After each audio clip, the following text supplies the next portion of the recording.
እዚሁ አጋጣሚ እንዴት ነው አፖስትልነትን ቀጥታ እንጀሩ አይደለም ሞጣ ባይዜ እኔም ጌታና ጌታ ሳንተ ድምጽ የለም እንጂ ገጠም ትችላለህ። አዎ ከፈለክ እኔ ተጫው ሙዚቃ ጫወትልሃል። እስኪ ያዘልኝ ምን ያዘል እለት መዳናችን መፈጸም አለ ያ ዮኒ ማኛ ይሁን አጥፍቶ መጥፋት ነው ሐሳቡ። ቲክቶክ ላይ ለመጀመሪያ ጊዜ ቲክቶክ ላይ ጌታን የሚቀበል ሰው ተብሎ ነብይት ብርቱካን እያስቀበለ በመጀመሪያ ስለ ሃይማኖት ነው ያልተቀበልኩ ምን ያላቀም ምናም ሊልም ይችላል። እሱ ያለፈበት የሆነ ጊዜ ገብቶበት ልብህ አብነህ በአፍህ ብትመሰክር ትድናለህ የሚለው ቃል አለ። እግዚአብሔር በህዝቡ ይፈርዳል። ያለህበትም ፖዚሽን ያው ድህነቱ ውስጥ ቁጭ ብሎ ምድራዊ ላይ የሚደረገው ነገር ብዙ ጊዜ ያው ሰው የዘራውን ያጭዳል ይላል።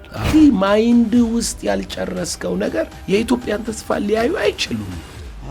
ኢቢኤስ ረጅም የጠራው እስካሁን እየጠራ እኮ ነው አላቆምም።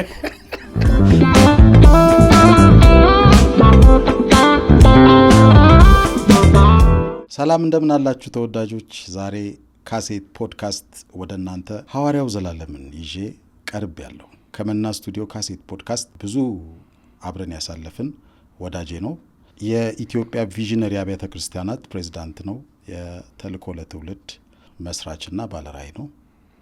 እንዲሁም ደግሞ የሶስት ልጆች አባት፣ የአንድ ሚስት ባል አይደለ? ማብራሪያው ቆንጆ ነው አይደል? አፖስትል ሌላ የሚጨመርም ካለ ቀስ እያለን እንጨምራለን። አንዳንድ ጊዜ ይበዛል፣ ኃላፊነት ሲበዛብህ አይደለ? ስልጣን ይበዛልና ትዝ ይልሃል በእንትና ሚዲያ ላይ አይተህ ልከህልኝ ነበረ። ነጻነት ኢቢኤስ ረጅም የጠራው እስካሁን እየጠራ እኮ ነው አላቆምም። የኢትዮጵያ ቪዥነሪ አብያተ ክርስቲያናት እንትን በሆነው በምናምን አንቀጽ በየትን ያለው ምናምን አዋጅ የጸደቀው በሚለው እና ብዙ ሰዎች የዘላለም ስልጣን ብዛቱ አያልቅም። አንተ እንኳን አስታወስከኝ። እሱ በጣም ረጅም ጊዜ ሳቅበት። አንተ ነው መጀመሪያ ግን የላክልኝ። በቃ መጀመሪያ ሳየው ሞትኩ ነው ራስ ሞትኩ፣ አልቻልኩም።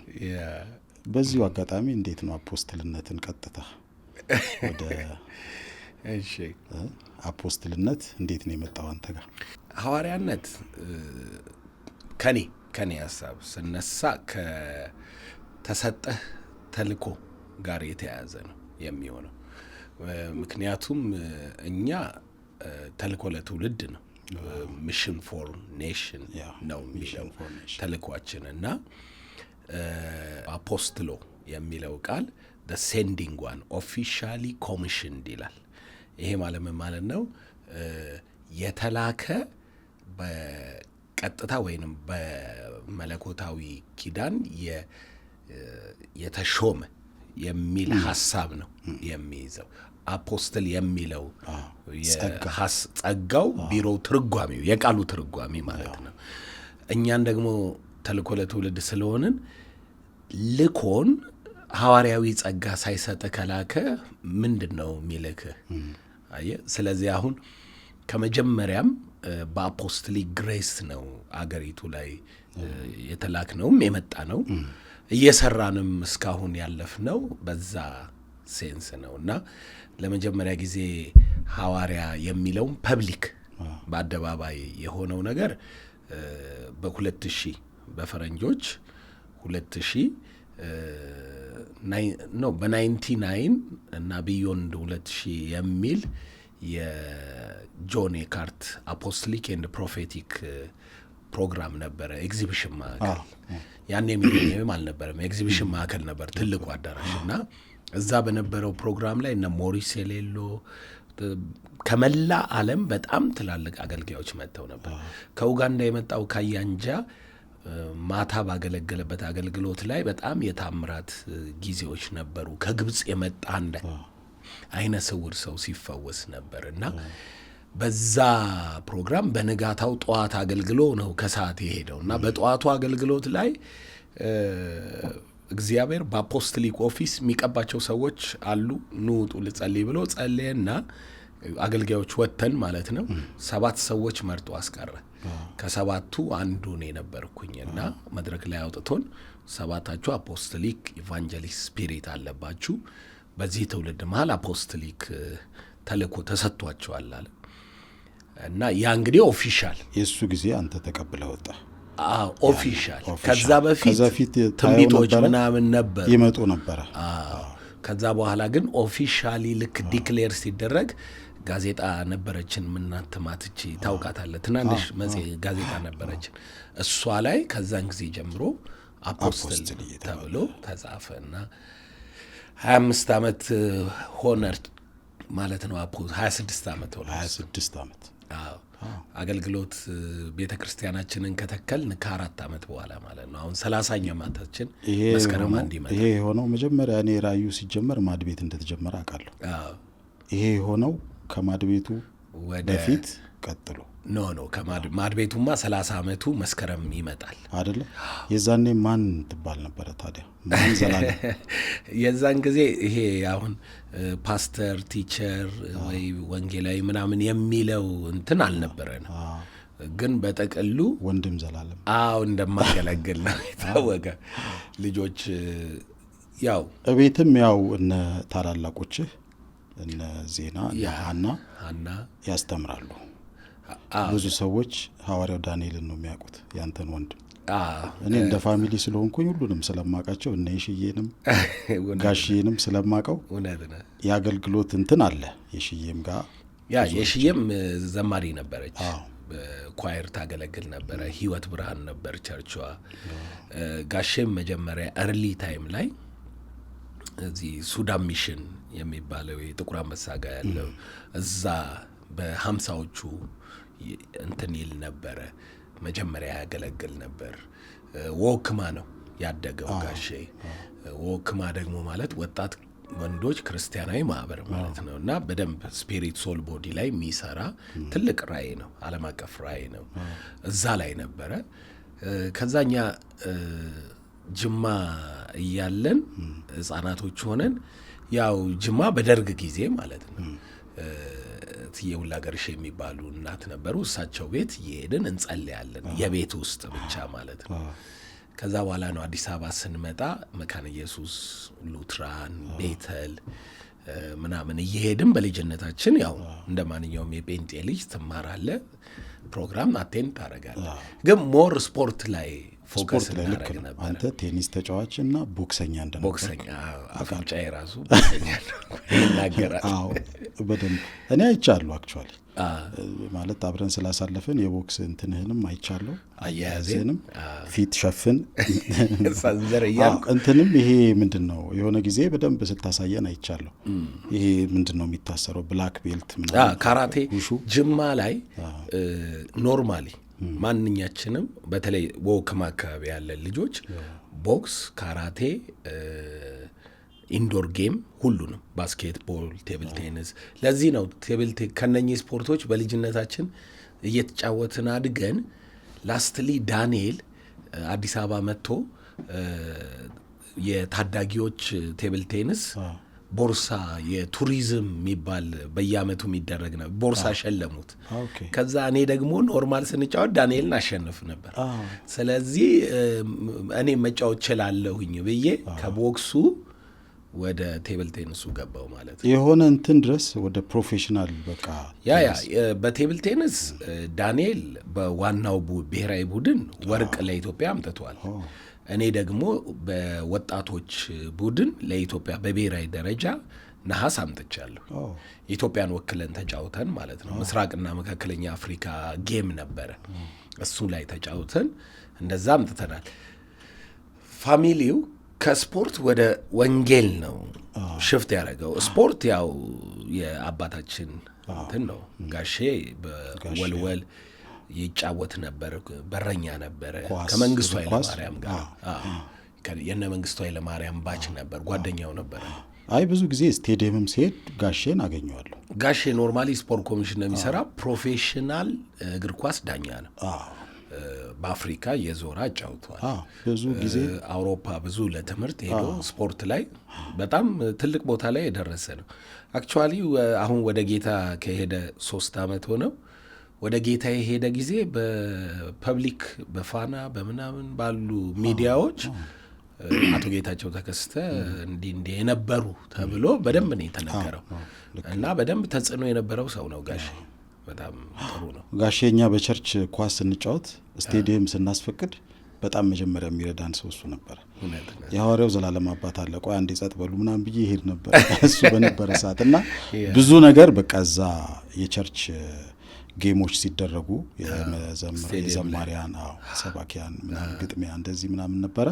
ያንን ስናዘጋጅ በፊት ብዙ ያግዘን ነበረ ከኔ ጋር ያው ቤተሰብ ስለሆነ በደንብ ነው የምታወቀው።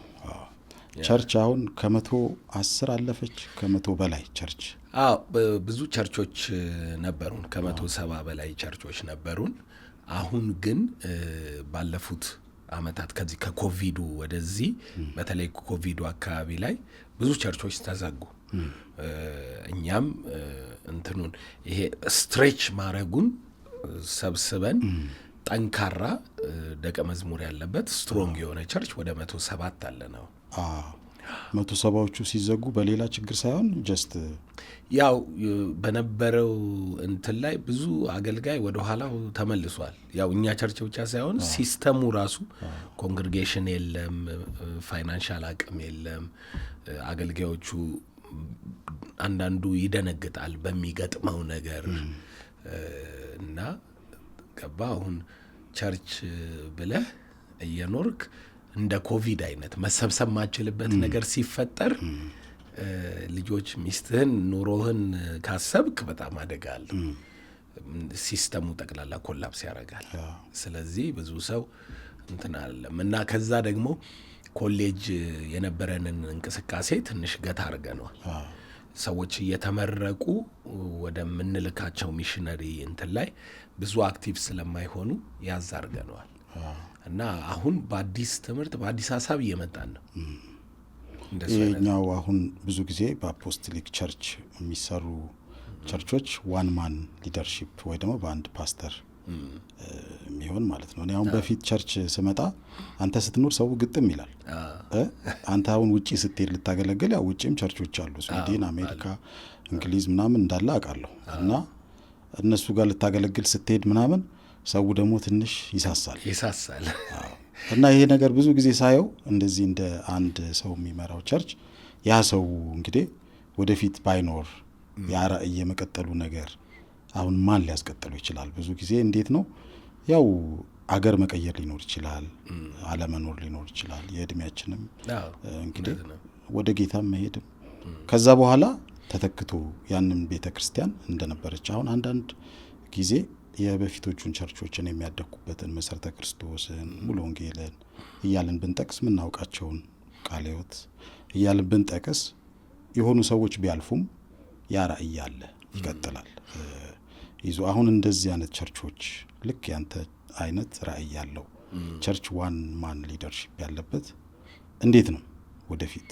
ያው ምንድነው መሰለህ የምትላቸው ቸርቾችም የዋን ማን ሊደርሺፕ የሚባለው ሰውየው ላይ አሁን ስለ ጉባኤ ምክንያት ሰጠኸኝ እንጂ ሰውየው ላይ ብቻ የተመሰረተ አይሆንም። ሁሉም ነገር በመጽሐፍ ቅዱስ አሰራር ከአንድ ሰው ነው የሚጀምረው። አዳም ከአንድ ሰው ነው፣ አብርሃም ከአንድ ሰው ነው። ጌታ ኢየሱስ ጋር ስትመጣ ከአንድ እሱ ነው የጀመረው። ከዛ እነ ጳውሎስም ለአሕዛብ ሲላኩ ከአንድ ሰው ነው የሚጀምረው። ራእይ የሚባለው ነገር ከመንፈስ ዓለም የምትሰማው የምትቀበለው ነገር ስለሆነ የግዴታ በህብረት ሆነ ራእይ ሊኖር አይችልም። ራእይ ሁል ጊዜ ከአንድ ሰው የሚጀምር ነው። ግን ይሄ አንድ ሰው ወደ ኢንስቲትዩሽን መለወጥ አለበት እና ወደ ተቋም ማደግ አለበት። አሁን ስትመለከተው በእነኚህ ሁለቱ መሀል ነው አሁን ግርታ ያለው ማለት ነው። ወደ ተቋም እያደጉ ያሉ አሉ፣ ደግሞ ግለሰቡ ላይ ብቻ ወይንም በግለሰቡ ላይ ያጠነጠኑ ብቻ አሉ። ለምሳሌ የኛ ቤተ ክርስቲያን ወደ ተቋም እያደገች ነው። ለምን ብለህ ብትለኝ ኮሌጅ እየገነባን ነው።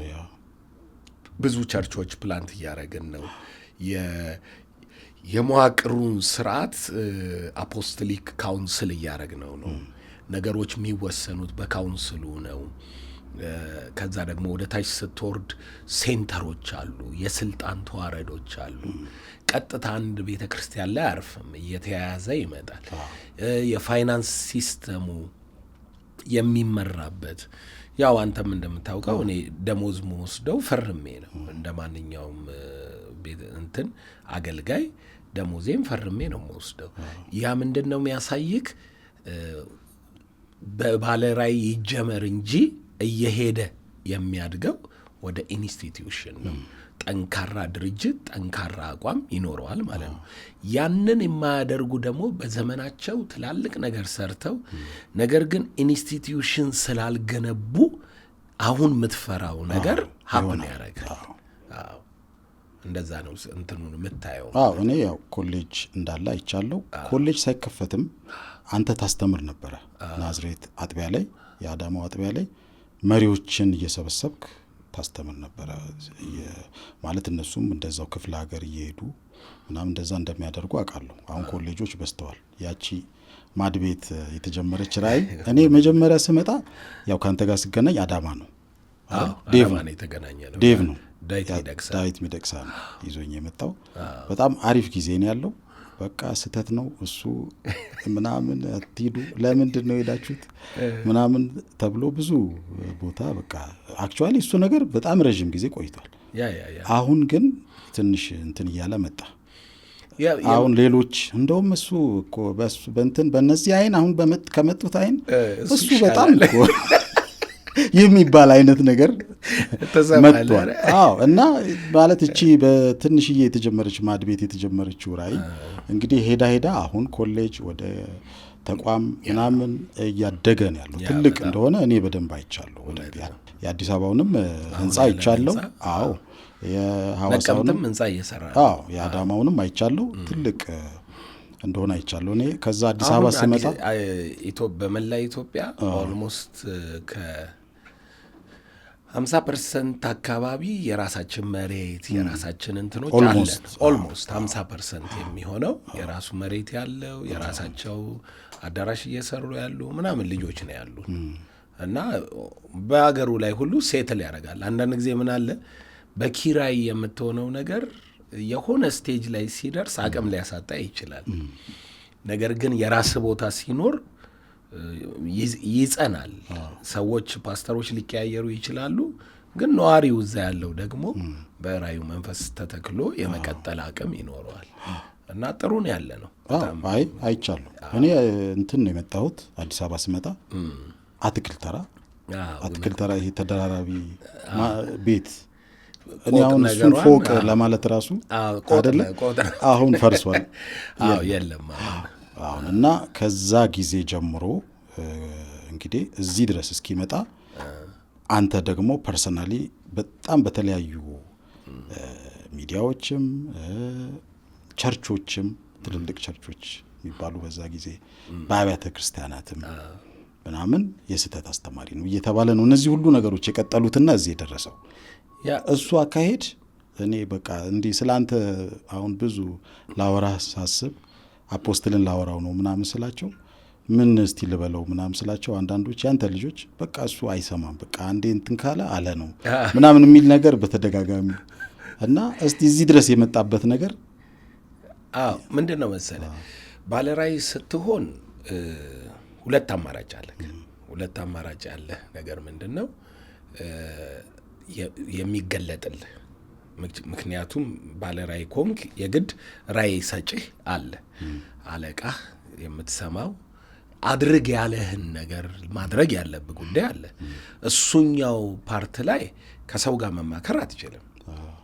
አሰራር ወደ አደራረግ ወደ ምናምን ስትመጣ ግን ከሰው ጋር መማከር አማራጭ ስለሆነ ያንኑ የሰማኸውን ነገር ወደ ማድረግ ወደ መተግበር የምትመጣበት ጥበብ ዲፍረንት ነው። አንዳንድ ጊዜ አንድ ከተማ ስትገባ የተጠቀምከውን ሜትድ ሌላኛው ከተማ ግግም ብለህ ያንኑ አትጠቀመው፣ ግን ራዕዩ አይቀየር።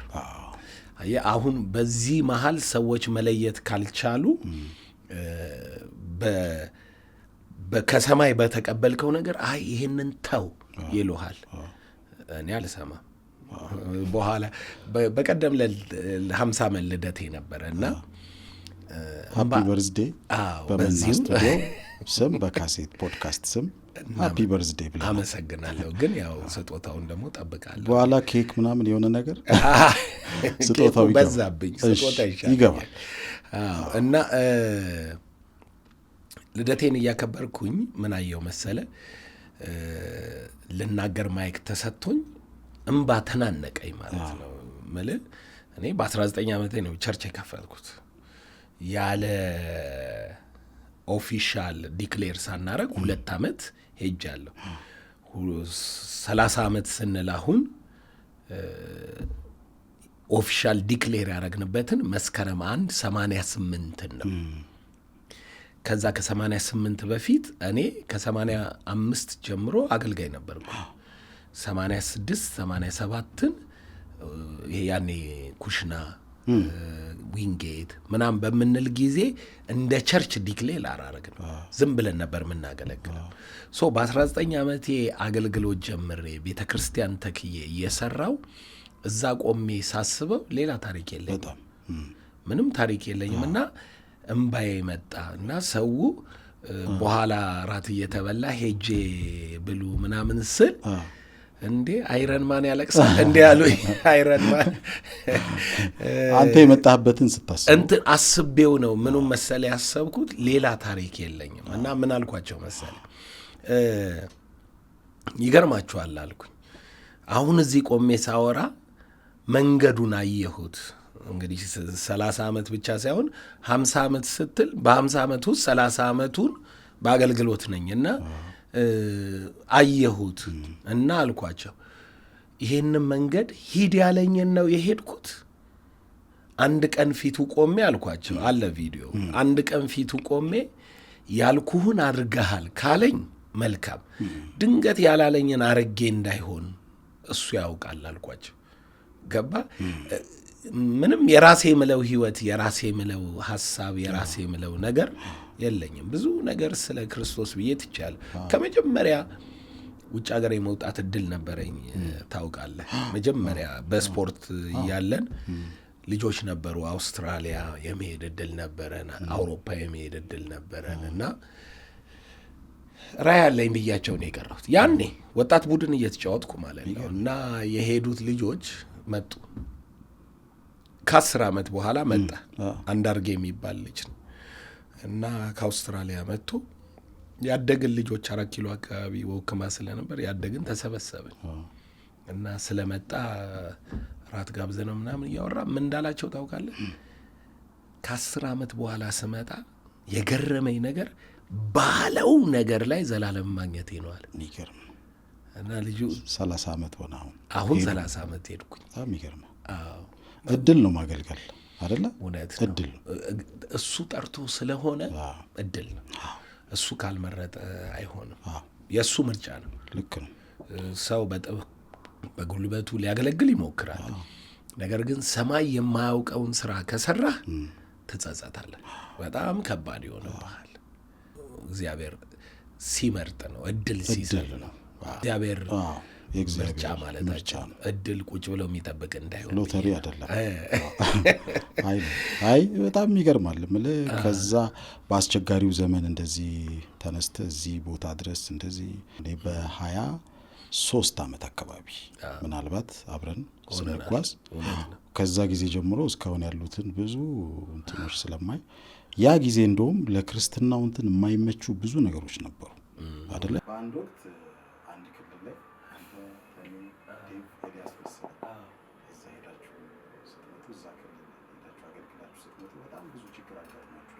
መንገድ ላይ ያጋጠማችሁ መንገድ ተዘግቶ ምናምን ብዙ ከተማ ውስጥ ምናምን እንደዚህ ማለት ብዙ ራእይ። እንግዲህ አሁን ያንተን ሳየው አንደኛ ከቸርች አካባቢ ላይ ካሉት ቸርቾች ጴንጤ ከሚባለውም ተቃውሞም አለ። አገሪቷም ላይ ደግሞ ብዙ የሃይማኖት ጫና አለ። አሁን ሳየው እውነት የጴንጤም ጊዜ መጣ እላለሁ። ሶሻል ሚዲያውንም ሳየው ብዙ ነገሮች ምናልባት ያ በመጥፎ ጊዜ በአስቸጋሪ ጊዜ የተዘራው ዘር ምናልባት ደግሞ ያው ከኛም በፊት የነበሩ አባቶቻችን እኔ ብዙ ቤተሰቦቼ እንግዲህ የወንጌል ቤተሰብ ስለሆኑ አውቃለሁ። በዛ ጊዜ ጀምሮ የተዘራው ዘር አሁን እየበቀለ ነው። ያ ምን አለ መሰለ፣ ለማንኛውም ነገር ዘር አለው፣ መከር አለው። እርግጥ መከርህም ሲዝን አለው፣ የዘርም ሲዝን አለው። በግለሰብም አለ፣ በአገርም አለ። ማንኛውም ነገር የዘር ጊዜ አለው፣ ከዛ ደግሞ የመከር ጊዜ አለው። ይሄ የዘር ጊዜ አንዳንድ ጊዜ በግለሰቦች ህይወት አሁን እኔ የመከር ጊዜ ይመጣል 100% እርግጠኛ ነኝ። ማንም የዘራውን ስለሚያጭድ ማለት ነው። በግሌ ደግሞ የመከር ጊዜ ይመጣል። አሁን እንደ ቤተ ክርስቲያን ተልእኮ ለትውልድ የሄደበት አለ። በቤተ ክርስቲያኗ ላይ የሚመጣ ሞገስ አለ። ደግሞ እንደ አገር ተልእኮ ለትውልድ የራሷ ፓርት አላት።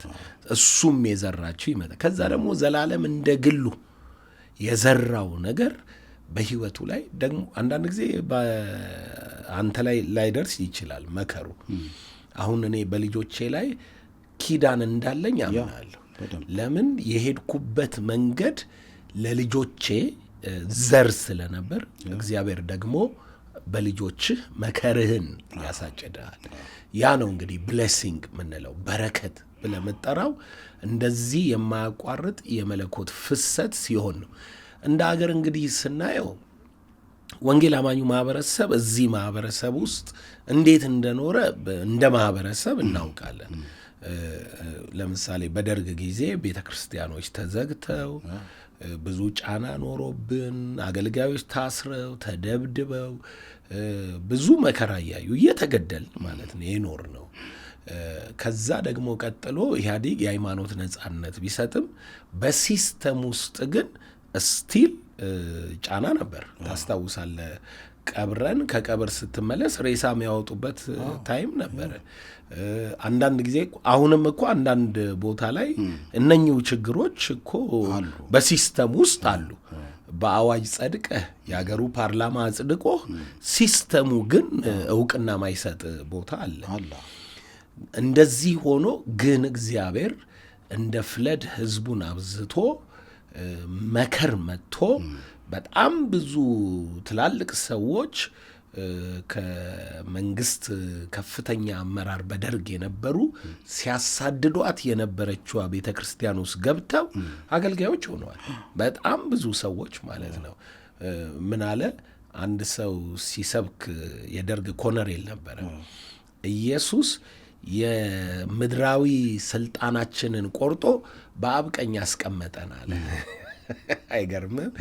ምድራዊውን ኮነሬልነት አንስቶት አሁን በአብ ቀኝ ከክርስቶስ ጋር ተቀምጠናል የሚለውን እውነት ሰበከን ማለት ነው። አሁን ኤክስፔክት የምናደርገው የመከር ጊዜው እየመጣ ነው። መከር ላይ ነን ምናምን መንፈሱ ሳይኖርህ የሰው መብዛት ጣጣውም ብዙ ነው የሚመጣው ነገር ስላለ ማለት ነው። ነገር ግን የእንትኑ ደግሞ የመንፈስ ቅዱስ የሪቫይቫሉ የምናምን ኃይል ደግሞ አንድ ጊዜ ወደ ምድራችን ይመጣል ብዬ በደንብ አምናለሁ። ይመጣል። ልክ ነው። ያው እንግዲህ አሁን ይሄንን ተከትሎ ይመስለኛል ማለት ይሄንን ተከትሎ ስለ ብዙ መንገድ ላይ የተሰበከው ብዙ ያው እንግዲህ እንዳልኩ በእርዳታ የመጣ ሃይማኖት ምናምን እየተባለ እንደዛ ምናምን ሲባል የነበረ አሁን በደንብ ወንጌል መንገድ ላይ የሚሰበክበት በደንብ አደባባይ ላይ ወተን የምናመልክበት ጥሩ ጊዜ ነው ያለው እና ሶሻል ሚዲያው ላይ ብዙ ሳይ ጌታን የሚቀበል ሰው ይበዛል። ይሄ ተጽዕኖ ፈጣሪዎች ሶሻል ሚዲያ ላይ አሁን እነ ዮኒ ማኛ እንደዚህ ብዙ በቃ ሌሎች ሶሻል ሚዲያ ላይ የምናያቸው ሰዎች ጌታን በጣም እያገኙ ነው። አሁን እኔ ሰሞኑን እያየው ሶሻል ሚዲያውን ስለምከታተለው አይ እሱ በጣም ብዙ ከዚህ በፊት ሃይማኖት የቀያየረ ሰው ነው ዮኒ ማኛ እና አሁን ሞቅ ስላለ ነው ወደዚህኛው ቤት የመጣው ለቢዝነስ ነው ምናምን ይላል። እሱ ደግሞ በደንብ በቃ እንትን ብሎ ጌታን ተቀበለ በስርዓት በቃ ዓለምን ክዶ ምናምን በስርዓት በቃ በትክክሉ ቲክቶክ ላይ ለመጀመሪያ ጊዜ ቲክቶክ ላይ ጌታን የሚቀበል ሰው ተብሎ ነብይት ብርቱካን እያስቀበለች እስቲ በቃ አብረን ከኔ ጋር እንጸልያለን የሚባለው የለም ቸርች ቲክቶክ ላይ በስርዓት እንትን ብሎ እንደዚህ እያለ ምናምን ኮንፌስ ተቀበለ። አሁን በቃ ልክ እንዲያነሱ ሰዎች እስቲ ድኗል። አሁን የሆነ ትምህርት አለ፣ አንድ ጊዜ ሰው ከዳነ ዳነ ነው ይባላል። በመጀመሪያ ስለ ሃይማኖትና ስለ ክርስትና ወንጌል አማኝነት ያለውን ልዩነት ልንገርህ። የመጀመሪያው ስቴፕ ሃይማኖት ሀሳብ ነው። ሀሳብ ማለት አይዲዮሎጂ ነው። አይዲዮሎጂ ከአንድ ሃይማኖት ወደ ሌላ ሃይማኖት እኔ ዮኒ ማኛን ሲመጣ አየዋለሁ አልፎ አልፎ በነገሮች ላይ እና ሙስሊም ሆኖ የሆነ ጊዜ አይተነዋል። ከዛ ደግሞ ኦርቶዶክስ ሆኖ ከዛ ጴንጤም ነኝ ብሎ አይተነዋል። አሁንም ሰዎች ከዛ ኤክስፒሪየንስ ተነስተው ሊሉ ይችላሉ። ግን ክርስትና ላይ አንድ የምትለይ ነገር አለች። እሷ ዳግም ውልደትና መንፈስ ቅዱስ የሚባል ሚቀመስ ሚኖር እዚህ ውስጥህ ገብቶ ሚያድር ምን ማለት መሰለ፣ ሌሎች ሃይማኖቶች ውስጥ የማታገኘው አንድ ነገር አለ ከዚህ ዓለም ያልሆነ። ሐዋርያት ሥራ ምዕራፍ 2 ከሰማይ የመጣ በደቀ መዛሙርት ውስጥ የገባ በውስጣቸው ያደረ ሰላምን የሚሰጣቸው ዳግም ውልደት ምንለው እውነት አለ። ውስጥህ አዲስ ሰው ይወለዳል። የሚሰማክ ሰላም የትንሣኤ ሰላም ነው። በክርስቶስ ኢየሱስ ተፈጽሞ ያለቀ ሕይወት፣ ደስታ። ይሄ ኃጢአተኛ ሆነክ አይዲዮሎጂ ለውጠህ እሱ አይደለም ክርስትና። ሪሉን ክርስትና አሁን ዮኒ ማኛ ቀምሶ ከሆነ ኢየሱስን በቃ ይሄን አውቆት ሲባል ማይንዱ ላይ አይደለም ውስጡ በቃ ልክ ኮንፌስ ሲያደርግ የሚገባበት ነገር አለ። ሌላ እኮ ነው። ሌላ ከዚህ ዓለም ያልመጣ ሌሎች ሃይማኖቶች ውስጥ ከሌላ ዓለም ከመንፈስ ዓለም የመጣ የገባብህ ነገር አለ ወይ ብትለው ላይኖር ይችላል። በግልጥ ስነግርህ ማለት ነው። በክርስትና ግን ከሐዋርያት ሥራ ምዕራፍ 2 ጀምሮ እስከ ዛሬ ድረስ ሁላችንም አንድ የተለየ ነገር ለሰው ልንነግረው ማንችል ዓለም የማያውቀው ሊቀበለው የማይቻለው የእውነት መንፈስ በመጣ ጊዜ አለና እናንተ ግን ታውቁታላችሁ አለ። ለምን? በውስጣችሁ ይኖራል። አየህ፣ ዓለም አያውቀውም፣ ሊቀበለው አይችልም። እኛ ግን እናውቀዋለን ውስጣችን ስለገባ። ስለዚህ ይሄንን ብርሃን የበራለት ይህንን መለኮታዊ የክርስቶስ ልጅነት የዘር ለውጥ አዲስ ፍጥረት የሆነ ሰው የፈለገ ብትለን ያውም አንዳንዶቹን ዝም ብለው እንደዚህ አሁን እንደ ዮኒ ማኛ አይነት ተናጋሪ ሰዎች አሉ። አንደኛውን ልጅ ያውም እኔ ዝም ብዬ ስገምት እንደው ዝም ብለን እንደው በቃላት ልጁ ተናጋሪ ስለሆነ ለፐብሊኩም ብሎ ምናምን እንጂ ኢየሱስን እንደቀመሰ ከአፉ ቃል ከአቋሙ ከንግግሩ መጀመሪያ ያየሁት ዕለት ነው ያወቅኩት። ሞጣን ነው። አዎ ጆክ አይደለም ሞጣ ባይዜ እኔም ጌታን አግኝቷል ማለት ጌታን ያውቃል ይላሉ። ሞጣ በቃ ሁሉ ጊዜ ሲናገር በደንብ ያውቃል። በልጅነቱ ያለፈበት የሆነ ጊዜ ገብቶበታል። አሁን አንተ እንዳልከው በውስጡ ገብቷል ማለት ነው። አለ ይኸውልህ ውስጣቸው አለ። አንዳንድ ሰው እላይህን አይቶ ታይ ምናምን ሊል ይችላል። ግን ውስጥህ የቀመስከው እውነት ሰው ጋር የሌለ አንዳንድ የእምነት ድፍረት፣ የክርስቶስ አቋም ምናምን ስታይበት ይሄ ሰው ምልክት አለው ትላለህ። የተነካበት ነገር እንዳለ ይገባሃል ማለት። ምናልባት ይሄን ንግግራችንን ካየ እሱ ደግሞ የታባክ ነው እኔ ያልተቀበልኩም እኔ አላቅም ምናምን ሊልም ይችላል። ግን እኔም አይቼበታለሁ።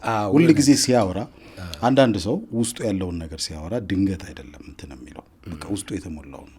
አሁን ሌሎች ሰዎች በሆነ ገስት ምናምን ይገቡና ድንገት ስለሆነ ነገር እንደዚህ ነው እንደዛ ነው ምናምን ሲል ኢሚዲየትሊ ነው ያንን ነገር ይቃወምና ስለ ኢየሱስ ያወራል ማለት ኢየሱስ አዳኝ እንደሆነ በትክክሉ በቃ እንደዚህ ነው። ሃይማኖታዊ ግጭት ውስጥ ሃይማኖት አይቀበልም ባይዘው ልጁ ይቅርታ አድርግልኝ፣ እኔም በሃይማኖት አላምንም። ሃይማኖታዊ ማለት ቡድናዊ ሐሳብ ትክክል አይደለም። በመለኮት ስርዓት ውስጥ መንፈስ ዓለም ውስጥ ቡድን የለም እኮ ወይ ብርሃን ወይ ጨለማ ነህ። እዚህ በምድር ላይ ነው ብዙ ሃይማኖቶች ያሉ በጨለማ ውስጥ ያሉ። ኮሚኒስቱም ሴጣኒስቱም አንድ ናቸው እንጂ እዚህ እንደተከፋፈል ነው መንፈስ ዓለምም እንደዛው ክፍፍል የለም። የክርስቶስ መንፈስ የሌለው እሱ የእሱ ወገን አይደለም። ስም ክርስቲያን እኮ ሊሆን ይችላል። ነገር ግን የክርስቶስ መንፈስ ከሌለ፣ በሌላ አማርኛ በጣም ሃይማኖት አክራሪ ሆነክ ለመጽደቅ ለመዳን እርግጠኝነት ማይሰማ ከሆነ ለቤዛ ቀን የታተምክበት ማተም የለህም ማለት ነው። እኔ እኮ አሁን ቦልዶኜ ድኛለሁ ስል ሐዋርያ ስለሆንኩ አገልጋይ ስለሆንኩ አይደለም። ይሄ ቅድም ያልኩክ መንፈስ ከነካው ካገኘው ምልህ ያ መንፈስ ያለው ሰው መስደቁን ሊጠራጠር አይችልም።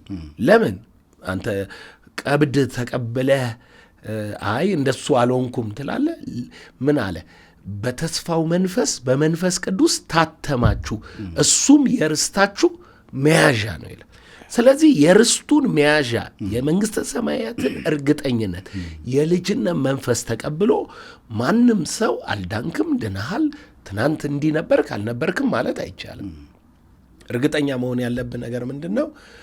አሁን ያልናቸው ሰዎች ማናቸው ምን ነበሩ የሚለው አይሰራም። ለምሳሌ ማንም በክርስቶስ ቢሆን አዲስ ፍጥረት ነው፣ አሮጌው ነገር ሁሉ አልፏል። ማንም ጨዋ የለም፣ ሁሉ ኃጢአት ሰርቷል። ዛሬ ጳጳስ ብለህ የምትጠራው ሐዋርያ ብለህ ነቢይ ብለህ የምትጠራው ማንም ሰው ሁሉም ኃጢአተኛ ነበር። ኃጢአትን የምንካፈለውም በኃጢአት የምንኖረው በመወለድ ነው። ኃጢአትም በመወለድ ነው ሼር የምታረገው። እናቴ ባመፃ ጸነሰችኝ በኃጢአት ተወለድኩ ነው መዝሙር 51 ላይ የሚለው። ስለዚህ ሁሉ ሰው ኃጢአተኛ ነው። ግን ኤክሰርሳይዝ ይሄ የማድረግ ጉዳይ አንዳንዱ አይቅምም፣ አያጨስም፣ አይጠጣም፣ አይዘሙትም ይሆናል፣ ግን ኃጢአተኛ ነው። ሐሳቡ ምን አሉ እንትና ማናቸው የአሜሪካን አብርሃም ሊንከን በአንድ ሰው ላይ አመንዝራ ነው ምናምን ተብሎ ከባለቤቱ ውጭ እንዲያረገ ሲባሉ ስንት ጊዜ በሐሳባችን እኛስ አመንዝረናል አሉ። እግዚአብሔር ደግሞ እንትንህን አይደለም የሚቆጥረው፣ እስከ ሐሳብህ ጥልቀት ነው ኃጢአትን የሚለው። ኢየሱስ ለዚህ ነው የወጪቱን ውስጡን የሚያጥብ ውጩን ያነጻል። ሰው ሆኖ በራሱ ጻድቅ መሆን ቢቻል ቢሆን ኖሮ ኢየሱስ ክርስቶስ በመስቀል ላይ አይሞትም ነበር። አሁን ግን ኢየሱስ በመስቀል ላይ ቤዛ ስለሆነክ ይሄ ቤዛ የሆነክ ጌታ አንተን ተክቶ ከፍሎታል ማለት ነው። በሞትህ ሞቶ ስለ ኃጢአትህ ኃጢአት ሆኖ ስለ ርግማንህ ርግማን ሆኖ ኢየሱስ ለበሽታክ ተገርፎ ዋጋ ከፍሎ ተቤዥተዋል። መጽሐፍ የሚለውን በቀጥታ ስልልህ ነገሩን ክሊርሊ ታየዋለህ። እንዲህ ይላል አንደኛ ቆሮንቶስ ምዕራፍ 1 ማለት ነው። ሥጋ የለበሰ በእግዚአብሔር ፊት እንዳይመካ የሚመካ በእግዚአብሔር ይመካ ተብሎ እንደተጻፈ ይሆን ዘንድ። ይኸውልህ በእግዚአብሔር መመካት ማለት መዝሙር መዘመር አይደለም። አንመካም በጉልበታችን ምናምን እያልክ መዘመር አይደለም። በእግዚአብሔር የሚመካ ማለት እግዚአብሔር ለእኔ ምናምን ማለት አይደለም። ለምን? ቀጥሎ ያለችዋ ቃል ምን ትላለች? የሚመካ በእግዚአብሔር ይመካ የሚለው ይሆን ዘንድ ምን አለ ይላል? ስለ እኛ ቤዛ ይሆን ዘንድ ምን አደረገ? ጥበብ፣ ቅድስና፣ ቤዛነት፣ ጽድቅ የተደረገልን በክርስቶስ ኢየሱስ የሆናችሁ እናንተ ናችሁ አለ። ቃሉ አላምብልክ እንደዚህ አለ። በእግዚአብሔር የሆነው ነገር እንዲጠፋ የዓለምን ምናምንቴ ነገር መረጠ፣ የተናቀውን ነገር ያልሆነውን ነገር መረጠ። ሥጋ የለበሰ ሁሉ በእግዚአብሔር ፊት እንዳይመካ፣ በእግዚአብሔር ፊት ነው ደግሞ፣ ነገር ግን የሚመካ በእግዚአብሔር ይመካ ተብሎ እንደተጻፈ ይሆን ዘንድ ምን አለ? ከእግዚአብሔር ዘንድ፣ ለዛውም ደግሞ ከእግዚአብሔር ዘንድ ነው ጥበብ፣ ጽድቅ፣ ቅድስና፣ ቤዛነት በተደረገልን በክርስቶስ ኢየሱስ የሆናችሁ ከእርሱ ነው። ሌላ ቤዛ የለም፣ ቤዛም የለም። ደግሞ ማንም በስራው መጽደቅ አይችልም። የሚገርም ችግር ምን መሰለክ? ሰዎች ጽድቅም ኩነኔ የሚሉት እነሱ ጋር ነው። የሚያጸድቅ የሚኮንን ማን ነው? እግዚአብሔር ነው። የሚያጸድቅ እግዚአብሔር ነው። የሚኮንን ማን ነው ተብሎ አይደል ሮሜ መጽሐፍ ምዕራፍ 8 የተጻፈው። ስለዚህ እግዚአብሔር ፊት ጻድቅ ነህ ወይ ነው ጥያቄው። ሰው ፊትማ ሁላችንም ኃጢአተኞች ነው። በእግዚአብሔር ፊት ጻድቅ ነው ወይ ስትለኝ እኔ እንዲህ እላለሁ፣ በእግዚአብሔር ፊት የሚታየልኝ ኢየሱስ አለ። እሱን በመቀበል ብቻ። አዎ አንተ ምንም ጽድቅ ሆኖ ወደ እግዚአብሔር የገባልህን ክርስቶስን በእግዚአብሔር ፊት እየታየልኝ ነው ብለህ የምታምን ከሆነ አንተ የክርስቶስ ጽድቅ ለአንተ ይቆጠርላል። እግዚአብሔር ፈራጁ ሊፈርድ ሲል አንተን ሳይሆን ቤዛህን ነው የሚያየው። ስለዚህ ያንን ቤዛህን እግዚአብሔር ተቀብሎታል እና እግዚአብሔር የተቀበለውን ኢየሱስን ጽድቅ ብሎ በቀኙ ያስቀመጠውን ኢየሱስን ተቀብለኸዋል ወይ? እግዚአብሔር ዘንድ ክርስቶስ ብቻ ነው ጽድቅ። አንተ እዚህ እግዚአብሔር ጽድቅ ብሎ ያተመውን ክርስቶስ ተቀብለዋል። ይሄ ጽድቅ ሰማይ ላይ ያለው አንተ ካልተቀበልከው አንተ ወደ ሰማይ በምትሄድ በፍርድ ቀን በእግዚአብሔር ፊት ጽድቅ ሊኖርህ አይችልም። በግልህ እግዚአብሔር አንተ እንትን አይልም። ለምን? አሁን እግዚአብሔር ክርስቶስን የሰው ልጆች ሁሉ ጽድቅ አድርጎ ተቀብሎታል፣ በቀኙ አስቀምጦታል። አንተ እግዚአብሔር ተቀብሎታል ተብሎ ወደ ዓለም ሁሉ ሂዱ፣ ኢየሱስ ዋጋችሁን ከፍሏል፣ ስለ እናንተ ወደ ሰማይ ገብቷል ተብሎ የተላከውን ወንጌል ታምናለህ ወይስ አታምንም? ካመንክ ክርስቶስን ትቀበላለህ።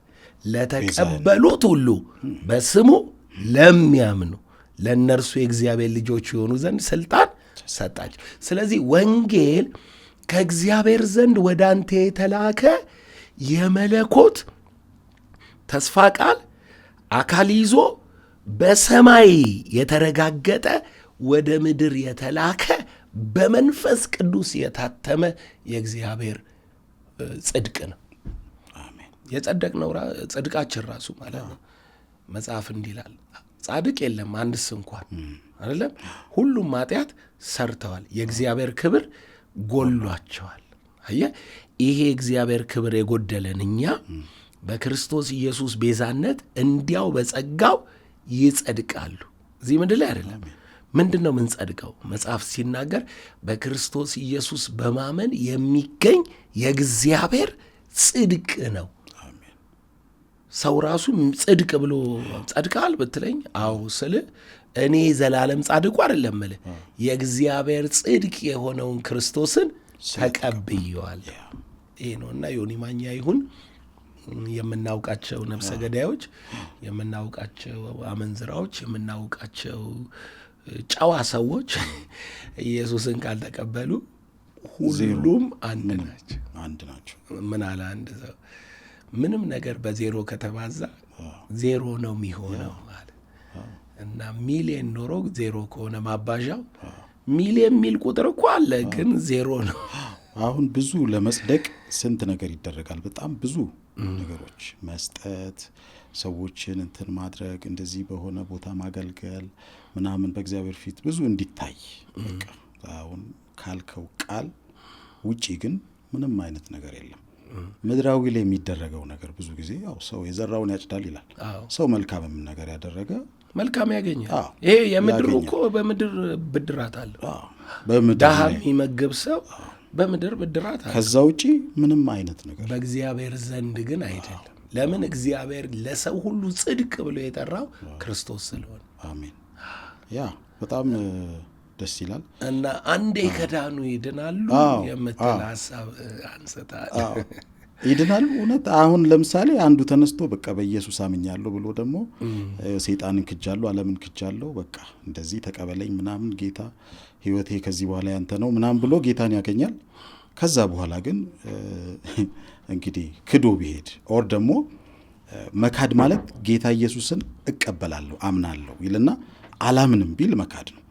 ግን ሸርተት ብሎ ወጥቶ ብዙዎቹ እንደሆኑት አሁን በአክም ያደርጉ አሉ። ብዙ በእግዚአብሔር ቤት ውስጥ ሆነው ተስፋ ቆርጠው የሚሄዱ አሉ። በጣም ብዙዎች ያው ታያለ ማለት ከቸርች ሙሉ በሙሉ በቃ የትኛውም አይነት እንትን ፌሎሺፕ ውስጥ የማይኖሩ በቃ መንፈሳዊም ነገርም ሙሉ በሙሉ ዴድ መሆን አይነት ነገር ብቻ ሙሉ በሙሉ ወደ ዓለም የመሄድና እንደነዚህ አይነት ሰዎች ጌታን አግኝተው ሊሆን ይችላል የሆነ ጊዜ ተቀብለው በቸርችም በምንም አሁን እንዳለውም በሶሻል ሚዲያም ብቻ በልብህ አምነህ በአፍህ ብትመሰክር ትድናለህ የሚለው ቃል አለ። እንደገና ደግሞ አንድ ጊዜ ክርስቶስን ካገኘህ ደግሞ ሁል ጊዜ ድናል የሚልም ትምህርት አስተምሮት አለና እንዴት ነው አንተስ? ይሄ እንግዲህ አስተምሮ ብዙ አይነት ሀሳቦች በዓለም ላይ አሉ። የተለያዩ በጣም ፋውንዴሽናል የሆኑ ሰዎች የሚጠቅሷቸው ሀሳቦች አሏቸው ከዚህ ከዘላለማዊ ደህንነት ጋር ተያይዞ ማለት ነው። ያው እኔ አሁን ፐርሰናል እምነቴን ነው የምናገረው። ሰው አንዴ ድኖ ለዘላለም ድነሃል የሚል አቋም የለኝም።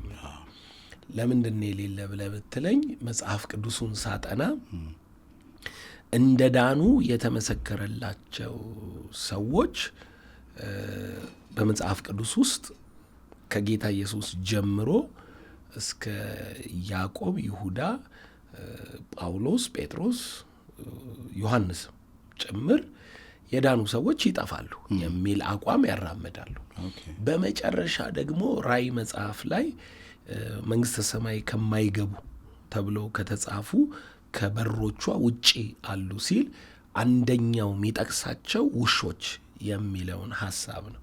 ከበሩ ውጪ ውሾች አሉ ይላል። ይሄ ውሾች የሚለው ካራክተር ደግሞ በጴጥሮስ ላይ ስትመጣ ድነው የነበሩ ከዛ በኋላ በሕይወታቸው ላይ የክርስቶስን የእምነት ሕይወት ኑሮ ዲናያል የካዱ እና የራሳቸውን ምልልስ የተመላለሱ ሰዎች ናቸው።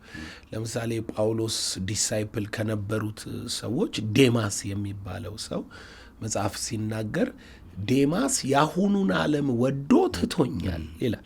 ስለዚህ ዴማስ ያሁኑን ዓለም ሲል ይህንን ፊዚካል ላይ ያለውን ገንዘብ ሊሆን ይችላል፣ ሀብት፣ ዝና፣ ንግስና፣ የትኛውንም ነገር ሊሆን ይችላል ወዶ። ምክንያቱም ክርስትና ከሞት በኋላ ስላለው ስለ ትንሣኤው ሕይወት የምስራች ነው።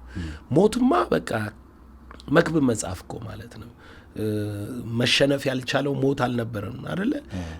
ንጉሥ ሆኗል ጠቢቡ ሰለሞን፣ ሀብታም ሆኗል፣ ብዙ ሚስቶች ነበሩት። ስትመለከተው ጤናውም በሁሉ ነገር ሙሉ የነበረ ሰው ነው። ይሄንን የሚያህለው ሰውዬ ከፀሐይ በታች ያለውን ኑሮ ምን ብሎ ጠራው? ከንቱ ከንቱ የከንቱ ከንቱ ነው አለ። ምን ነበረ ከንቱ ያስባለው ብለን መክብብ መጽሐፍን ስታጠና ሞት ነው። ለምን? ንጉሥ ነበርኩ፣ አላፋት ይከተሉኝ ነበር፣ ከኔ በኋላ የሚነሳው ከኔ ይልቅ እንትን ይላል፣ የሚበልጡ በእኔ ደስ አይላቸውም አለ። ይሄም አይጠቅምም አለ። ንግስና ሞት በሚባል ጠላት ስለሚሻር አይጠቅምም። የሰበሰብከው ሀብት አንዳች ይዘህበት አትሄድም። ሞት ሲመጣ ነጥብ እቺ ስባሪው ቀለበትን ጣት ላይ ያለውን ስጋ ጣት ላይ የተንጠለጠለውን ይዘህ አትሄድም። ጥበብህ በሚቀጥለው ዓለም ውስጥ አይሰራም።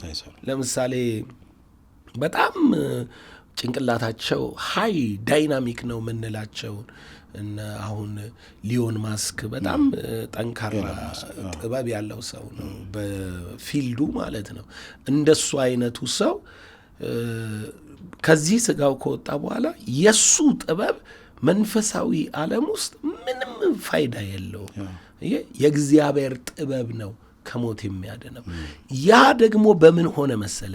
ኢየሱስ ሃይማኖት ሊፈጥር አልመጣም፣ የሆነ ነገር ሊያደርግ አልመጣም። ኢየሱስ የመጣው ሞትን ለማሸነፍ ነው። ሞትን ሌላ ማንንም ማሸነፍ አይደለም የፈለገው።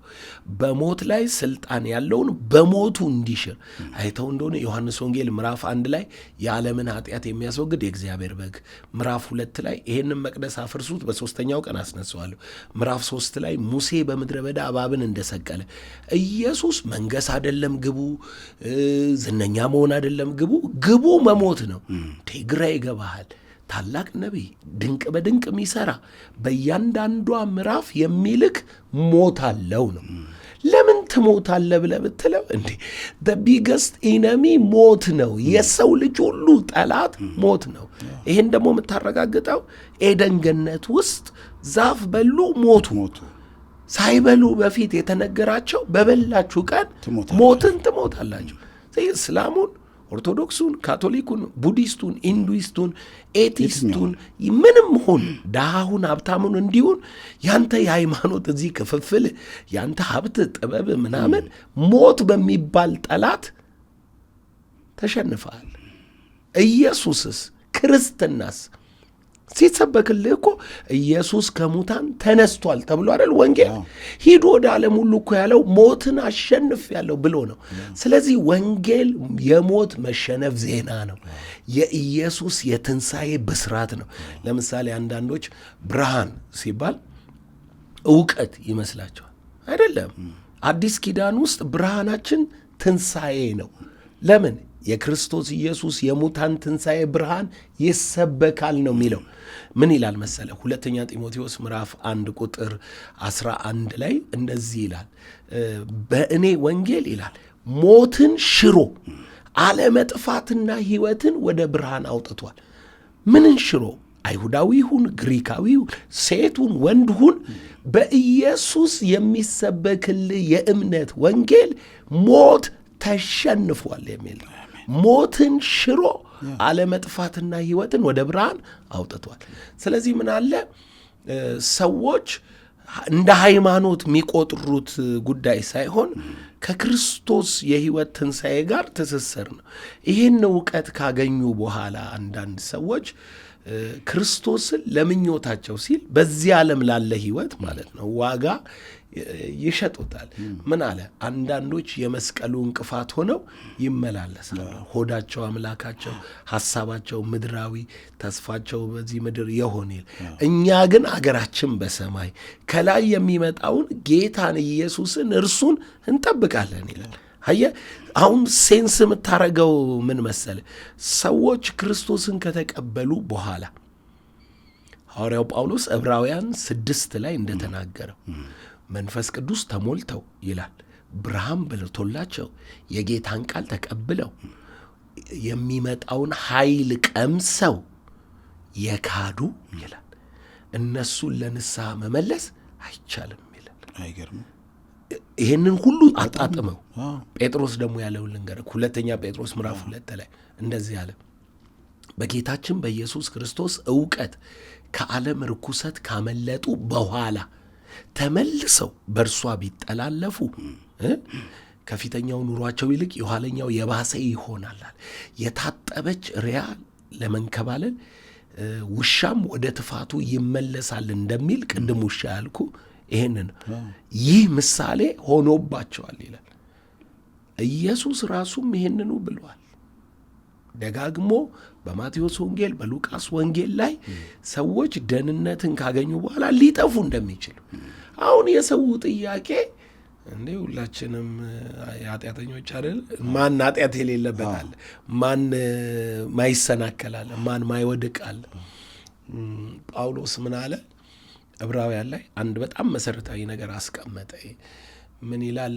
ስለ ዴማ እንትና ይናገራል። ኤሳው ይናገርና ወገኖች ሆይ እግዚአብሔር በሕዝቡ ይፈርዳል አለ። በሕዝቡ ይፈርዳል። አሁን እንግዲህ ምን እያስጠነቀቀ ነው? ሕዝቡን ነው እያስጠነቀቀ ያለው ማለት ነው። እግዚአብሔር በሕዝቡ ይፈርዳል። ስሙ አለ፣ ከእናንተ መራራ ስር በቅሎ እንዳያስጨንቅ ለማንም ጸጋ እንዳይጎድለው እንጠንቀቃል። ሕይወታችን ሁል ጊዜ የንስሐ ሕይወታችን ወደ ክርስቶስ የማደግ የመማር የመጠጋት በእውቀት ከእሱ ጋር የመተባበር ካልሆነ መራራ ስር ምኞት ማለት ነው። አድጎ ያስጨንቀናል። ኢየሱስ ቃል ተዘርቶበት ሰይጣን መጥቶ የሚወስድበት አለ። ጭንጫ መሬት ላይ የሚወድቅ አለ። አንደኛውን ግን እሾህ ባለበት ወደቀና አለ አደገ፣ እሾህ አንቆ ፍሬ እንዳያፈራ አረገ። አየህ አብሮ ምንድን ያደገበት ስትል በሚገርም በመጀመሪያው ዘርና በአራተኛው ዘር መሃል የመልካም ስራ ጉዳይ አያሳይም። ምን ይላል? ቃሉን በደስታ የሰሙ የማያስተውሉ ሰይጣን መጥቶ ይወስድባቸዋል ይላል። ቀጥሎስ አራተኛው ፍሬ ያፈራ የሚለው ቃሌን ሰምቶ የሚያስተውል መልካም ስራ የሚሰራ አይልህም፣ የሚያስተውል አለ 30 60 100 ፍሬ ያፈራል። መሀል ያሉትስ እሾህ መሀል የወደቀው የዚህ ዓለም ምኞትና ኑሮ ክብር አብሮት አድጎ አየህ ኢየሱስም ብሏል፣ ጳውሎስም ብሏል፣ ጴጥሮስም ብሏል፣ ያዕቆብ ራሱ የይሁዳ መልእክት ላይ ሲናገር ምን ይላል? 2 ጊዜ የሞቱ ውሃ የሌላቸው ደመናዎች እረኞች ናቸው ሲል ፓስተሮች ይላል። ፓስተሮች ማለት ነው እረኞች የሚንከራተቱ ኳክብት ናቸው ይላል። 2 ጊዜ የሞቱ ሲል በጌታ ከዳንክ በኋላ እንደገና ፌል ሊያደርግ ይችላል። ይሄ እንግዲህ የኔ ፐርሰናል እምነት ነው። ምክንያቱም አንዳንዱ ከማይጠፋ ዘር ተወልደናል ተብለዋል። ብዙ ጥቅሶች ያመጣልህና በቃ እነኛ ጥቅሶች በራሳቸው እኮ ካይንድህን ነው። ለምሳሌ የማይጠፋ ዘር ሲል የተወለድክበትን አይነት ነገረህ እንጂ አንተ ፈቃድና ውሳኔ የለህም አላለም። ገባ? የካዱት አይመለሱም ካለ በቃ እሱ ነው ያለው፣ ጌታ ራሱ ነው ያለው። እና ቃሉ ላይ የተመሰረተ ምን አለ? በብዙ መከራና ችግር ወደ መንግስት እንድንገባ እያወቃችሁ ይላል። ጴጥሮስ ደግሞ እነኚህ ነገሮች የሌሉት እውር ነው፣ የኃጢአቱን መንጻት ረስቷልና ወደ እግዚአብሔር መንግስት መግባት በሙላት ይሰጧቸዋል። እነኚህ ከሌሉ ደግሞ በክርስቶስ ኢየሱስ እውቀት ፍሬቢስ ትሆናለህ። ስለዚህ ክርስትና በጸጋ ተቀብለን በእምነት የምንኖረው ነው። አሜን። ዕለት ዕለት መዳናችን መፈጸም አለብን። ያው ክርስትናም ደስ የሚለው ኢየሱስን ማግኘት ሰላም አለው። ብዙ ሰዎች እንግዲህ የተለያየ አይነት ነገር ከሞከሩ በኋላ በቃ ክርስቶስን ሲያዩት ሰላምን ያገኛሉ። ያ ሰላም ነው በጣም። ብዙዎቹ ደግሞ ተስፋ የሌለው አይነት ነገር ውስጥ ነው የሚሄዱት። አሁን በብዛት እንደምንሰማው ከወጣቱ ተስፋ ማጣት የሆነ በቃ ጌታን ካለማወቅም አውቆም ደግሞ ወደ ኋላ ከማለትም ተስፋ ማጣት አለ። የሆነ በቃ ወደፊት ፊውቸር አለማየት። የክርስቲያን ትልቁ ተስፋ ክርስቶስ ነው፣ መዳኑ በቃ በአብ ቀኝ መሆኑ ነው። ምድራዊ ነገር ላይ ግን ያለው ተስፋ መቁረጥ ብዙዎችን የማይሆን ውሳኔ መወሰን ደረጃ የሚያደርሰው ክርስቶስንም አለማወቅ ሊሆን ይችላል። ይሄ በቃ ዋናው ተስፋ ቢስ የሚያደርግ እንትን አለ። እሱን ነገር እንዴት ታየዋል? ምን አለ መሰለህ ማይነች ይሄ የመጀመሪያ የተስፋን ትርጉም እንየው። በሮሜ መጽሐፍ ምዕራፍ 8 ቁጥር 24 ላይ የሚታየውንማ ማን ተስፋ ያደርጋል? የማናየውን በትዕግስት ብንጠብቅ በተስፋ እንጠባበቃለን ይላል። የሚታይ ነገር ተስፋ አይደረግም፣ ተስፋ ተብሎም አይጠራም። ተስፋ የሚባለው ነገር በመጀመሪያ በልብ ውስጥ ያለ አጀንዳና ጉዳይ ነው። ከውስጥ ጋር የተያዘ ነው። ከማይታየው ሐሳባዊ ከሆነው በዚህ በፍጥረታዊ ዓለም ውስጥ ልትይዘው ልትነካው በአይን ልታየው የማትችለው ነገር ግን እዚህ ምናባዊ በሆነው ዓለምክ ውስጥ ግን ፒክቸር ያለው ደስታ ያለው ሰላም ያለው ነገር ማለት ነው። የመጀመሪያው ተስፋ የሚባለው ነገር ስትመለከተው፣ ቀጥሎ ተስፋ ሰዎች ለምን ይቆርጣሉ ሲባል የሚታየው ነገር ላይ ሁሉን ነገር ወስነው ደምድመው ሲጨርሱ ነው። ተስፋ ለምን አልቆረጡም ተብሎ ለምሳሌ አንድ ከሊል ጅብሪል የሚባል ፈላስፋ ክርስቲያን ነበረና በጣም የሚገርም ሰው ነው። ምን ይላል መሰለ? እጆቼንና እግሮቼን በሰንሰለት ልታስሩ ትችላላችሁ። በጨለማ ቤት ውስጥ ፖለቲካል ወርድ ነው። ጨለማ ቤት ውስጥ ልትጥሉኝ ትችላላችሁ። በሮችን በላይ ልዘጉ፣ ፖሊሶችን ልታስጠብቁ ትችላላችሁ። ነገር ግን ሐሳቤን መያዝ አትችሉም ይላል። ሐሳብህ ውስጥ ነው ተስፋህ ያለው። ጨለማ ቤት ውስጥ ቁጭ ብለህ ከፊትህ የምትነግስበት ክብር የሚታይ ሰው ከሆንክ ጨለማ ቤት ውስጥ ሆነ ሐሳብህ በንግስና ዓለም ውስጥ የሚመላለስ ነው ማለት ነው። የንግስና መልክ ነው ያለ ማለት ነው። ድሃ ሆነክ ሐሳብክ ብዙዎችን ስትቀጥር፣ ብዙዎችን ባለጠጋ ስታረግ፣ ብዙ ድሆችን ስትመግብ የሚታይ ከሆነ ይሄ እዚህ የምትሸከመው ድንጋይ ሚገፉክ ለልብስ ቀዳዳነት አይታየህም። ለምንድም አይታየ? ይሄ ምናባዊ የሆነው ዓለምህ እዛ ጨለማ ቤት ውስጥ እንዳለኸው ድህነት ውስጥ፣ ቀዳዳ ልብስ ውስጥ፣ ሚያደክም ስራ ውስጥ ሆነ ሐሳብህ ግን ተስፋ በሚባለው ብዙ ሰው እሱን አይሰራም፣ ሐሳቡን አይሰራም። ስለዚህ ምን ይሰራል ማለት ነው? ሐሳቡም ውስጥ ድሃ ነው፣ በአካሉም ድሃ ነው። ሐሳቡም ውስጥ ቀዳዳ ልብስ ነው ያለው፣ በአካሉም ቀዳዳ ልብስ ነው ያለው። ስለዚህ ስለ ራሱ አንድ ነገር ብቻ ነው ሚያየውን ነው ሚያምነው። ሚያየውን ለመካድ ሐሳባዊ ዓለሙን በተስፋ መሙላት አለበት። ክርስቲያን ለምንድን ነው ተስፋ ማይቆርጠው? እንዲህ የወጪቱን ውስጡን እጠቡ ያለን ጌታ ማለት ነው ሐሳባችንን በቃሉ ሞልቶታል። ለምሳሌ እኔ ምንም ነገር እጄ ላይ የለም ማለት በቃል ግን ሁሉ የኔ ነው፣ ሁሉ ያንተ ነው የሚል ተነግሮኛል። ስለዚህ ምን እላለሁ? ይሄ ሕያው ጌታ ይታየኛል። ነገሮችን ሁሉ ቃል ስላለኝ ማለት ነው፣ ዓላማ ስላለኝ፣ የተስፋ ቃል አይደል ራሱ የሚለው የቃሉ ተስፋ ስላለ ነገ መልካም ይሆናል። እስር ቤት ውስጥ ገብተህ እግርህ ተጠርቆ ትዘምራለህ። የሚያዘምርህ የተጠረቀው እግርህ እኮ አይደለም። የሚያዘምርህ ውስጥህ ያለው ተስፋ ነው። የነገረህን እስኪያደርግ አይተውህም። ማዕበል ተነስቶ 14 ቀን ብርሃን ላታይ ትችላለህ። ምንም ተስፋ የሚደረግ ነገር የለም ይላል ጳውሎስ። ነገር ግን ጳውሎስ ቄሳር ፊት ትቆማለህ ሚል ቃል አለው። ገና ኢየሱስን የተገናኘለት በቄሳር ፊት ለመቆም ተስፋ አለው። ስለዚህ 14 ቀን ሆነው 100 ቀን ሆነው ሰውየው አይሞትም። ማይሞተው ውስጡ ነው።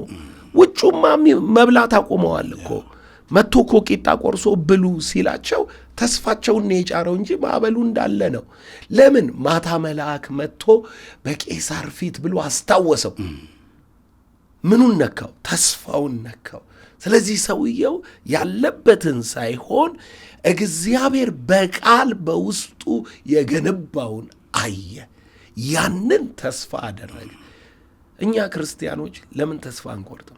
እስኪ ጥያቄ ልጠይቀ። ቀደም በወንጌል ባነሳሁት አይነት ማለት ነው። የትኛው ሃይማኖት ከሞት በኋላ ስላለ ነገር እርግጠኛ ይሆናል? የቱም ሃይማኖት ሊያወራህም ሊሰብክም ሊነግርም የሚችለው እስከ ሞት ነው። ሁሉ ሃይማኖት ብቻ አይደለም፣ ፍልስፍናው፣ ሀብቱም፣ ምኑም፣ ስልጣንም፣ ንግስና ምንም በለው እስከ ሞት ብቻ ነው የሚያወራው። ክርስትናስ? ክርስትና ግን ኢየሱስ ከሙታን እንደተነሳ አንደኛ ተሰሎንቄ ምዕራፍ 4 ላይ ምን ይላል? ኢየሱስ ከሙታን እንደተነሳ የምናምን ከሆንን ነው የሚል። እምነታችን ምን ላይ የተመሰረተ ነው? ኢየሱስ ከሙታን ተነስቷል የሚል ነው። ኢየሱስ ከሙታን እንደተነሳ የምናምን ከሆንን እንግዲያስ በክርስቶስ ያንቀላፉት ጌታ ከእርሱ ጋር ያመጣቸዋል። አንደርስታንድ አደረገው? በሌላ አማርኛ እምነታችን ኢየሱስ ከሞት ተነስቷልና ሞት መጨረሻ አይደለም። እንዴ ጳውሎስ ደስ በሚል ቃል እኮ ገለጠው። ሞት ጥቅሜ ነው አለ። እንዴ ጥቅምህ? አዎ። እንዴት ሲባል ሊሄድ ከጌታ ጋር ልኖር እናፍቃለሁ። በሌላ አማርኛ ሞትን ያለፈ እምነት ነው ያለኝ። ሞት ላይ ደርሼ እንትን አልልም። ምንድን ነው መሆነው አልልም።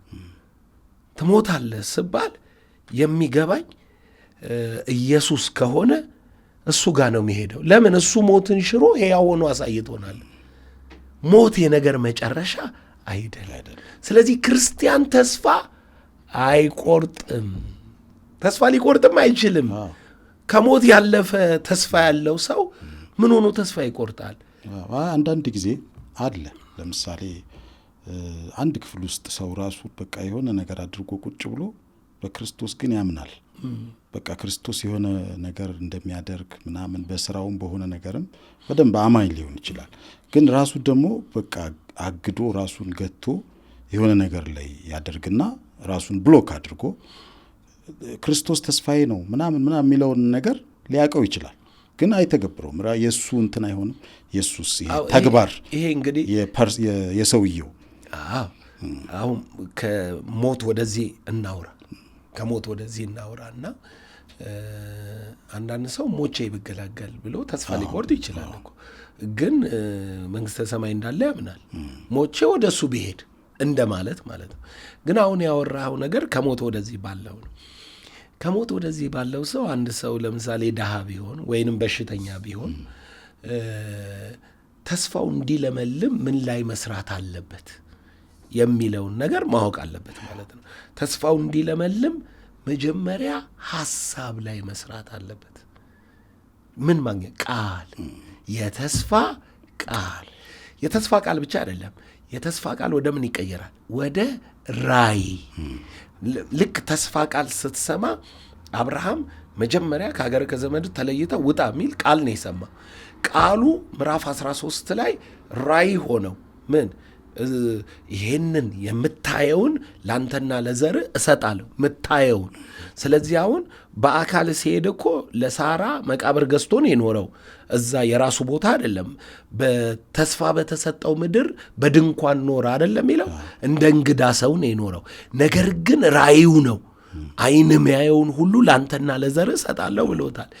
ራእይ የሚባለው ይመጣል። ሰው ምን አለው ማለት ነው? ድህነት ውስጥ ቁጭ ብሎ የመጀመሪያ በቃል ይሞላል፣ በተስፋ ይሞላል።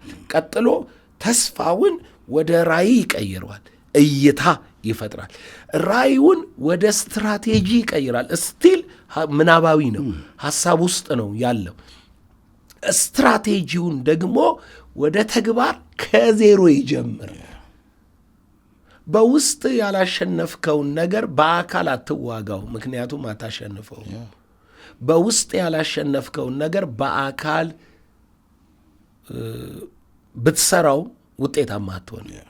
መጀመሪያ ውስጥህ ነው ስትራቴጂ ማውጣት ያለበት። እንዲህ ባረግ፣ ይሄን ባረግ፣ ይሄን ብሰራ ምናምን እዚህ ጋር ውጤቱን ምን ማለት ነው? አሁን ሞደርን ወርልድ ምንድን ነው? አንድን ስራ ከመስራቱ በፊት ፕሮፖዛል ይጽፋል።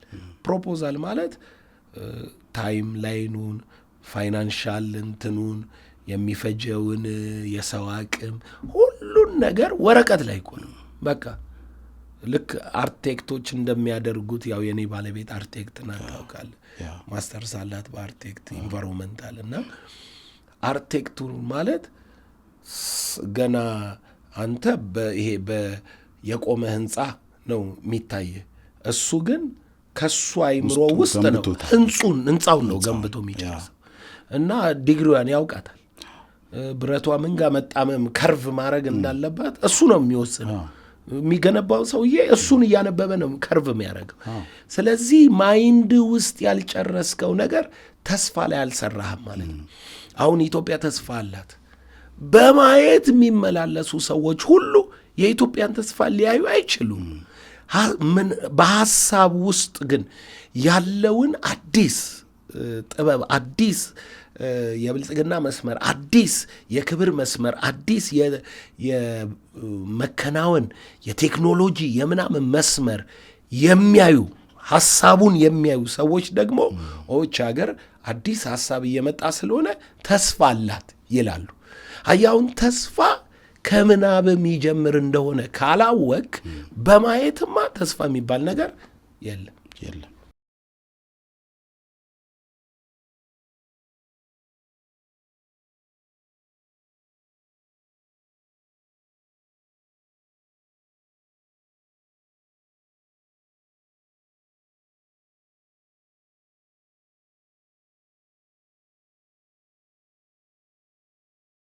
ከዛ በኋላ ነው ያ ነገር የሙዚቃ መሳሪያ ላይ የሚተገበረው።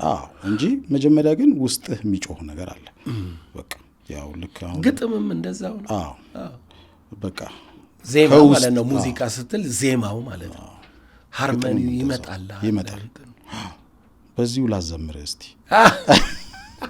ወይ በዚሁ አንተ እኮ ለመሰለ ካሴት ፖድካስት ስለሆነ ካሴት ላይ አሁን አንተ በደንብ ነው የሚገራርም ቃል ነው ያወራው። ያው ካሴት ላይ ደግሞ ታውቃለህ፣ እኔ ካሴት ያልኩበት ምክንያት ይሄንን ፖድካስት የካሴት ዘመን ሰው ነኝ። መጀመሪያ ስጀምር እንትን ራሱ ስቱዲዮ ፋዘር አሁን መጀመሪያ ከቸርች ይዞ ሲመጣ መልእክቶች ምናምን በካሴት ነው። ስለዚህ ጧጧ እያረገ እየደበደበ ምናምን ይገባል። በዚህኛው እኔ በደንብ የማውቃቸው ከለሮች ሁሉ አሉ። በዚህኛው በኩል የአንድ ዘማሪ ሊሆን ይችላል፣ በዚህኛው በኩል ስብከት ሊሆን ይችላል። ከዛ በኋላ ግን በደንብ በቃ የሚታተሙ መዝሙሮች እያለ መጣ። ስቱዲዮም ስጀምር የካሴት ጊዜ ነው። 90ዎቹ በደንብ ካሴት ተለምዶ በደንብ እንትን የተባለ። ከዛ በኋላ ሲዲ ያው ተንሰራፋ፣ አሁን ሲዲውም ጠፋ እና ካሴት የሚለው ነገር አሁን ሶሻል ሚዲያው ላይ ነው ሁሉ ነገር የሚቀመጥ። አሁን በጣም ብዙ ፕላትፎርሞች በቃ ያሉት ሶሻል ሚዲያ ማለት በቃ ስልካችን ላይ አይደል፣ ኤሌክትሮኒክስ። አሁን ኤአይ ደግሞ በጣም እየመጣ ነው፣ ብዙ ነገር እንትን እያለ ነው። ስለዚህ ወደ ካሴት ፖድካስት ስለመጣ ያው ስለ መዝሙር ስናወራ ደግሞ ከፈለክ እኔ ሙዚቃ እጫወትልሃለሁ። መዝሙር እኔ ያው እንደምታውቀው ማለት ነው አንተ ጋር ስመጣ ስቱዲዮ እስኪ ያዘልኝ ብዬ እዛው ቆሜ ግጥም እገጥማለሁ።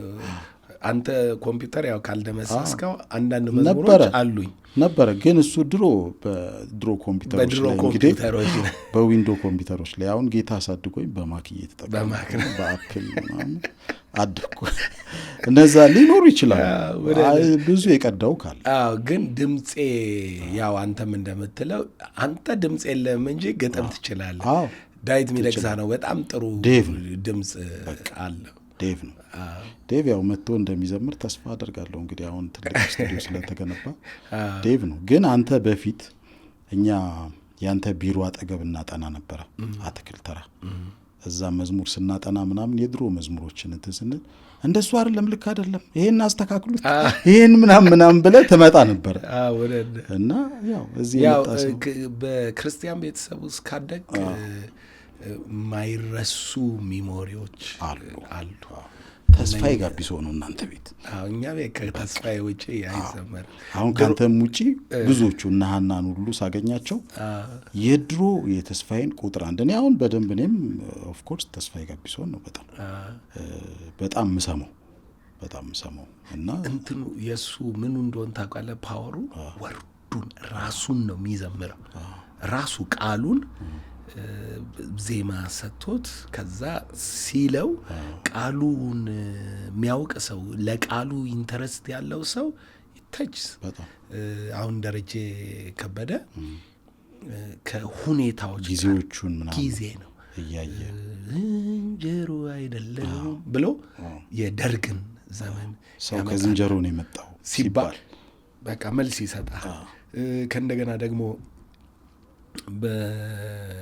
በኢህአዴግ ወያኔ ወደ አዲስ አበባ ልትገባ ስትል መዝሙር ለቀቀ። በጣም በሚገርም የሙዚቃ ጩጩጩጩጩ የሚለው አጥፍቶ መጥፋት ነው ሀሳቡ ሰው ምናምን የሚል ለዛ ነው በዛ ዘመን እኮ ነው እንዲህ ያንን አላቅም። አይገርም? ከዛ በኋላ ደግሞ እሱ ማለት ቁጥር 6 ነው፣ ቁጥር 7፣ ቁጥር 8 እንትን የሚለው ነው። አወይ ነጻነት አይደለም፣ እሱ ቁጥር 9 ነው። ልዩ እትም ይመስለኛል የመጨረሻ። አሁን ብዙ ጊዜ እንደውም ቸርች የምንዘምረው ፍጥረት ሁሉ እሱ 8 ቁጥር ላይ ነው።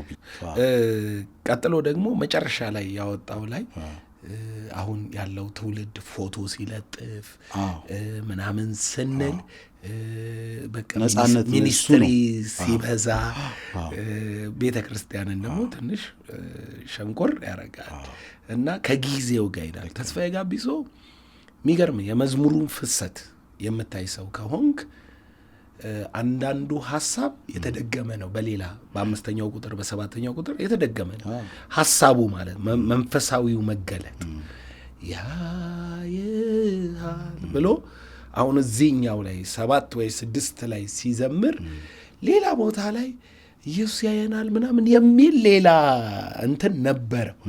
የቃሉ ይሄ መገለጥ ሲመጣልህ እኮ አንዴ ብርሃን ነው የሚሆነው። እና የማረሳቸው 2 መዝሙሮች ደስ ይሉኛል። ምዘምርልኝ ካልከኝ ያው ተስፋዬን ስለሆነ ምዘምረው እሱን ከክርስቶስ መከራ ጋር ተያይዞ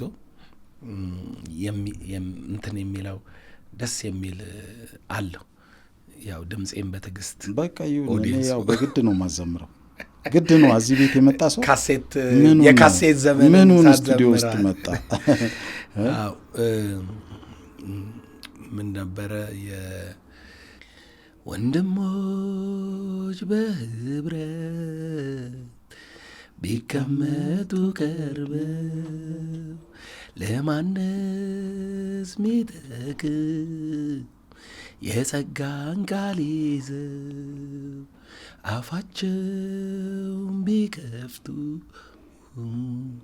በክርስቲያን ቋንቋ ምንኛ ደስ ይላል ቢቀራሉ ባልታ እውነት ለተጠሙ የምስራች በሉ እንዲህ ያለ ኑሮ ወደው ቢቀበሉ ኢየሱስ ያድናል ዛሬም ይሰበካል የሚያረካ ምንጭ ለሁሉ ተከፍቷል።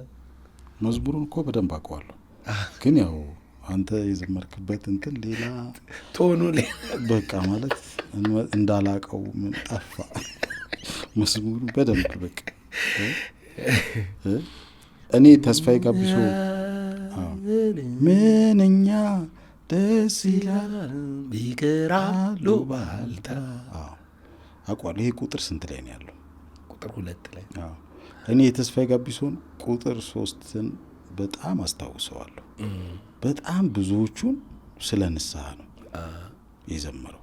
ማለት ስለ ንስሐ ማለት እሱ በዛ ጊዜ ምን አይነት ላይፍ ውስጥ ነበረ እስከምል ድረስ ማለት ቁጥር 3ን በቃ ስሰማው እስከ መጨረሻው ድረስ በጣም ብዙዎቹ መዝሙሮች እኔ ነኝ ትልቁ እንቅፋት፣ የሕዝብ ጉስቁልና የድካም ምክንያት፣ ትልቁ እንቅፋት የዚህ ጉስቁልና የድካሙ ምክንያት፣ ምንኛ የትዕቢቴ ጽዋ ጌታ ሆይ ዝቅ አድርገኝ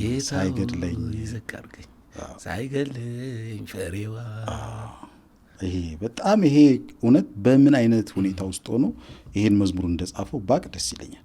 ማለት ይሄንን አልበም በቃ አጠቃላይ እዛ ላይ ያሉት የእሱን አካሄድ እሱ ያለበትን በቃ የተጸጸተበትን ህይወት ምናምን በጣም እንትን ይለኛል፣ ይነካል። አዎ ሙሉን አልበም ቁጥር 3 በቃ ስትሰማው ሙሉን የምታገኘው ንስሐ በቃ አሁን በዛ ጊዜ ውስጥ ሚክስ መደረግ አለበት ማለት ነው። ንስሐ ያስፈልገናል።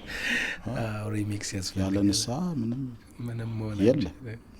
ቅድም ያልነው እንዳይገጥመ ብለህ እንዴት ታዲያ? አዎ ብዙ በንስሐ መመለስ ያለብን ብዙ ነገር አለ።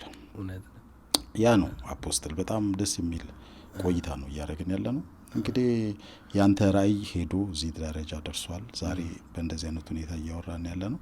ወደፊት እንደው አንተ ከዚህ በኋላ በዚህ ራእይ ውስጥ ይቀረኛል ምናምን ያልሰራዋቸው ምናምን የምትለው ምናልባት አንተ ያያቸው ምን አይነት አካሄዶች ሊሆኑ ይችላሉ?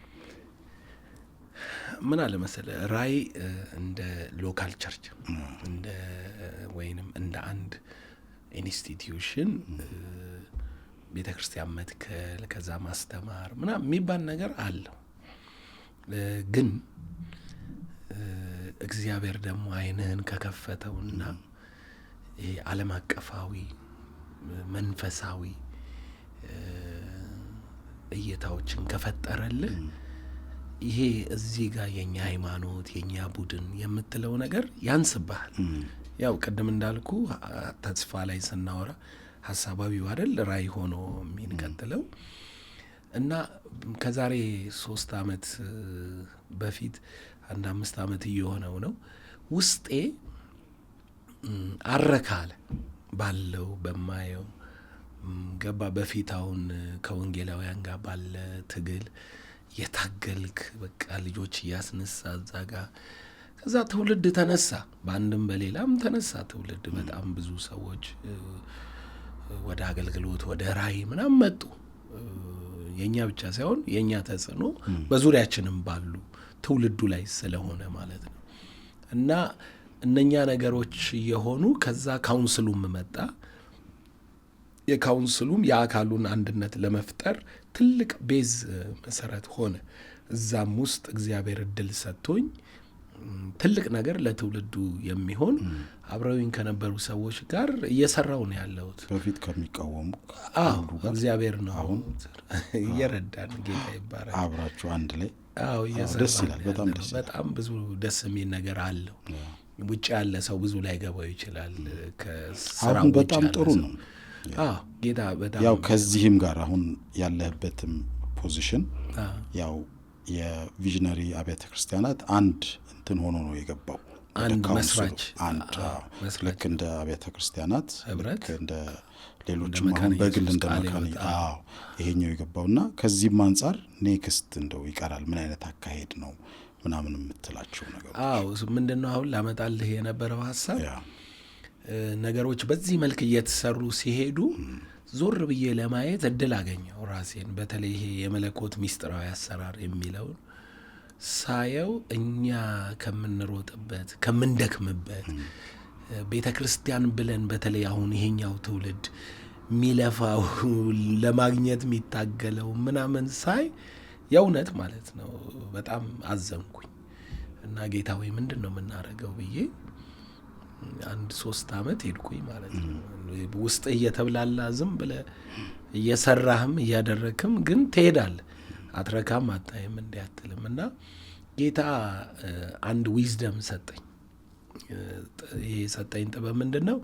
ድሮም ብሎኝ ግን ያው ካለው አትሞስፌርና ጫና ያላተኮርንበት ነገር ነበር፣ ደቀ መዝሙር የሚል እና አንድ የጥበብ ቃል ናት የመጣችልኝ። ምንድን ነው? በኢየሱስ ዕድሜ ዓለምን ለኢየሱስ የሚል በኢየሱስ ዕድሜ በ33 ዓመት ማለት በ33 ዓመት ዓለምን ለኢየሱስ ማለት 8 ቢሊዮን ሕዝብ ለኢየሱስ መስጠት። ሃው እንዴት አሁን ወንጌል ስርጭት አለ ክሩሴድ ምናምን ልትል ነው? አይደለም አለኝ። በቃ አይደለም አለኝ። በጣም ሲምፕል ሜትድ ነገረኝ። የኢየሱስም ዓላማ ያ ነበር። ዓላማ አድርጎ ደቀ መዛሙርቱን የላካቸው ደቀ መዝሙር ማለት አንድ ሰው እኔ እናንተ በዚህ ዓመት በዚህ አሁን አንድ ብለን ጀመርን። እኔ አንተን በአንድ ዓመት ደቀ መዝሙር አረኩክ፣ አስተማርኩ፣ ጸለይኩል፣ ተከታተልኩ፣ እንዲያልኩ። ከዛ በኋላ በሚቀጥለው 2ኛው ዓመት ላይ እኔ እናንተ 2 ሰዎች አንድ ይዘን በዓመት 1 ሰው ደቀ መዝሙር አረግን። 3ኛ ዓመት ላይ 4 ሰው ይዘን ደቀ መዝሙር አረግን። 4ኛው ዓመት ላይ 8 16 አንድ ሰው በዓመት ይዘን 1 ሰው ነው በዓመት የሚይዘው ደቀ መዝሙር። 10ኛው ዓመት ላይ 1000 ምናምን ይመጣል።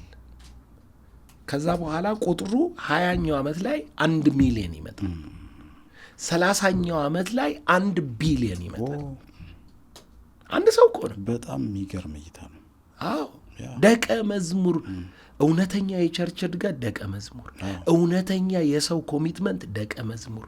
በማንኛውም ሁኔታ ለምሳሌ አሁን ሰው ኧረ ስሌቱ ምናምን ይላል። ኖ በቃ አንዳንዱ በ6 ወር ብናረገውስ ምናምን በአንድ ዓመት አንድ ሰው ደቀ መዝሙር። አሁን እኮ ነው የምንጀምረው። ተዋቸው በቃ አሉ ክርስቲያን የሚለውን ተዋቸውና እኔ አንተን ዋጋ ከፍዬ ደቀ መዝሙር ላርግ። በሚቀጥለው ከኔ ተምረህ አንተም ዋጋ ከፍለ ደቀ መዝሙር አርግ። የሚቀጥለውም አንድ ሰው ደቀ መዝሙር 33ኛው ዓመት ላይ በ30ኛው ዓመት 1 ቢሊዮን ይሆናል። 31ኛው ዓመት 2 ቢሊዮን፣ 32ኛው ዓመት 4 ቢሊዮን፣ 33ኛው ዓመት 8 ቢሊዮን የዓለም ሕዝብ ማለት ነው በሙሉ 8 ቢሊዮን በኢየሱስ ዕድሜ ዓለምን ለኢየሱስ እቺ መጣችልኝ። ከዛ ጌታ ደቀ መዝሙር ያልኩህ ይሄ ነው፣ እውነትም የምትበዛ የነበረው በደቀ መዝሙር ነው አለ። ይሄን አይዲያ እንዴት ነው ልናሳድገው የምንችለው? ልናስኬደው የምንችለው? ስትራቴጂ መውጣት አለበት። አሁን እኛ ቸርች ጀምረነዋል እና ምን አደረግን መሰለ፣ ከ3 ዓመት በፊት ነው ይሄ ነገር የመጣው ብያለሁ። ጌታ ደቀ መዝሙር ለማድረግ ምን ላድርግ ስለው እያስተማራችኋቸው ደቀ መዛሙርት አድርጓቸው። ከዛ 16 ትምህርት ሰጠኝ በ2 ርዕስ። አንደኛው ርዕስ የእግዚአብሔር ልብ የሚል ወንጌል የእግዚአብሔር ልብ ነው። ቅድም ነግሬሃለሁ። የምትጸድቀው በእግዚአብሔር ዘንድ ነው። የሚያከብርህ እግዚአብሔር ነው። መንፈሱ የሚሰጥ ጸድቃል ብሎ እግዚአብሔር ነው። ከሱ ዘንድ ወደ አንተ ነው ልጁን ላከልህ። ወንጌል ከእግዚአብሔር ወደ አንተ ነው። ሕግ ሲሆን ነው ካንተ ወደ እግዚአብሔር። ወንጌል ግን ልጁን ላከልህ ከእግዚአብሔር ነው። ነቢያትን ላከ እግዚአብሔር ነው። መንፈሱን ላከ እግዚአብሔር ነው። ስለዚህ የእግዚአብሔር ልብ የሚል 8 ትምህርት አዘጋጀው። ከዛ ደግሞ ዘ ኔቸር ኦፍ ዘ ቸርች ማለት በምድር ላይ ያለች ቤተ ክርስቲያን ምን አይነት ተፈጥሮና ኔቸር ነው ያላት። የሚገርም ምድር ላይ ያለች ቤተ ክርስቲያን ከሙስሊም ከኦርቶዶክስ ወይንም ከቡዲስት ኢንዱይስት ጋር የምትጣላ አይደለችም። አለቆች፣ ስልጣናት፣ ኃይላት፣ ጌትነት፣ ሞት የሚባሉ መናፍስቶች አሉ። ከነሱ ጋር እንድትዋጋ ነው የላካት እግዚአብሔር። እሷ ዛሬ ከሃይማኖት ጋር ነው የምትዋጋው። ስለዚህ ፎከሷ መንፈስ ላይ መሆን ያለባት ቸርች መምጣት አለባት። ደቀ መዝሙር ከሆንክም ጦርነትህ ከመናፍስት ጋር ከጨለማ ከሞት ጋር እንጂ ጦርነትህ ከሌላ ሃይማኖት ሰው አመጣው የዚህ ሃይማኖት ተከታይ ነው እሱ እኮ ኤቲስት ነው እያልክ ደቀ መዝሙር አታረግም። አይሆንም። እንደሱ አይደለም የምትነግረው። ከመናፍስት ጋር ተዋግተህ ታስለቅቀዋለህ። ምክንያቱም ከማንኛውም ሃይማኖት ጀርባ መንፈስ አለ። ከማንኛውም ፍልስፍና ጀርባ መንፈስ አለ። ከማንኛውም ሀብት ጀርባ መንፈስ አለ። ለምን?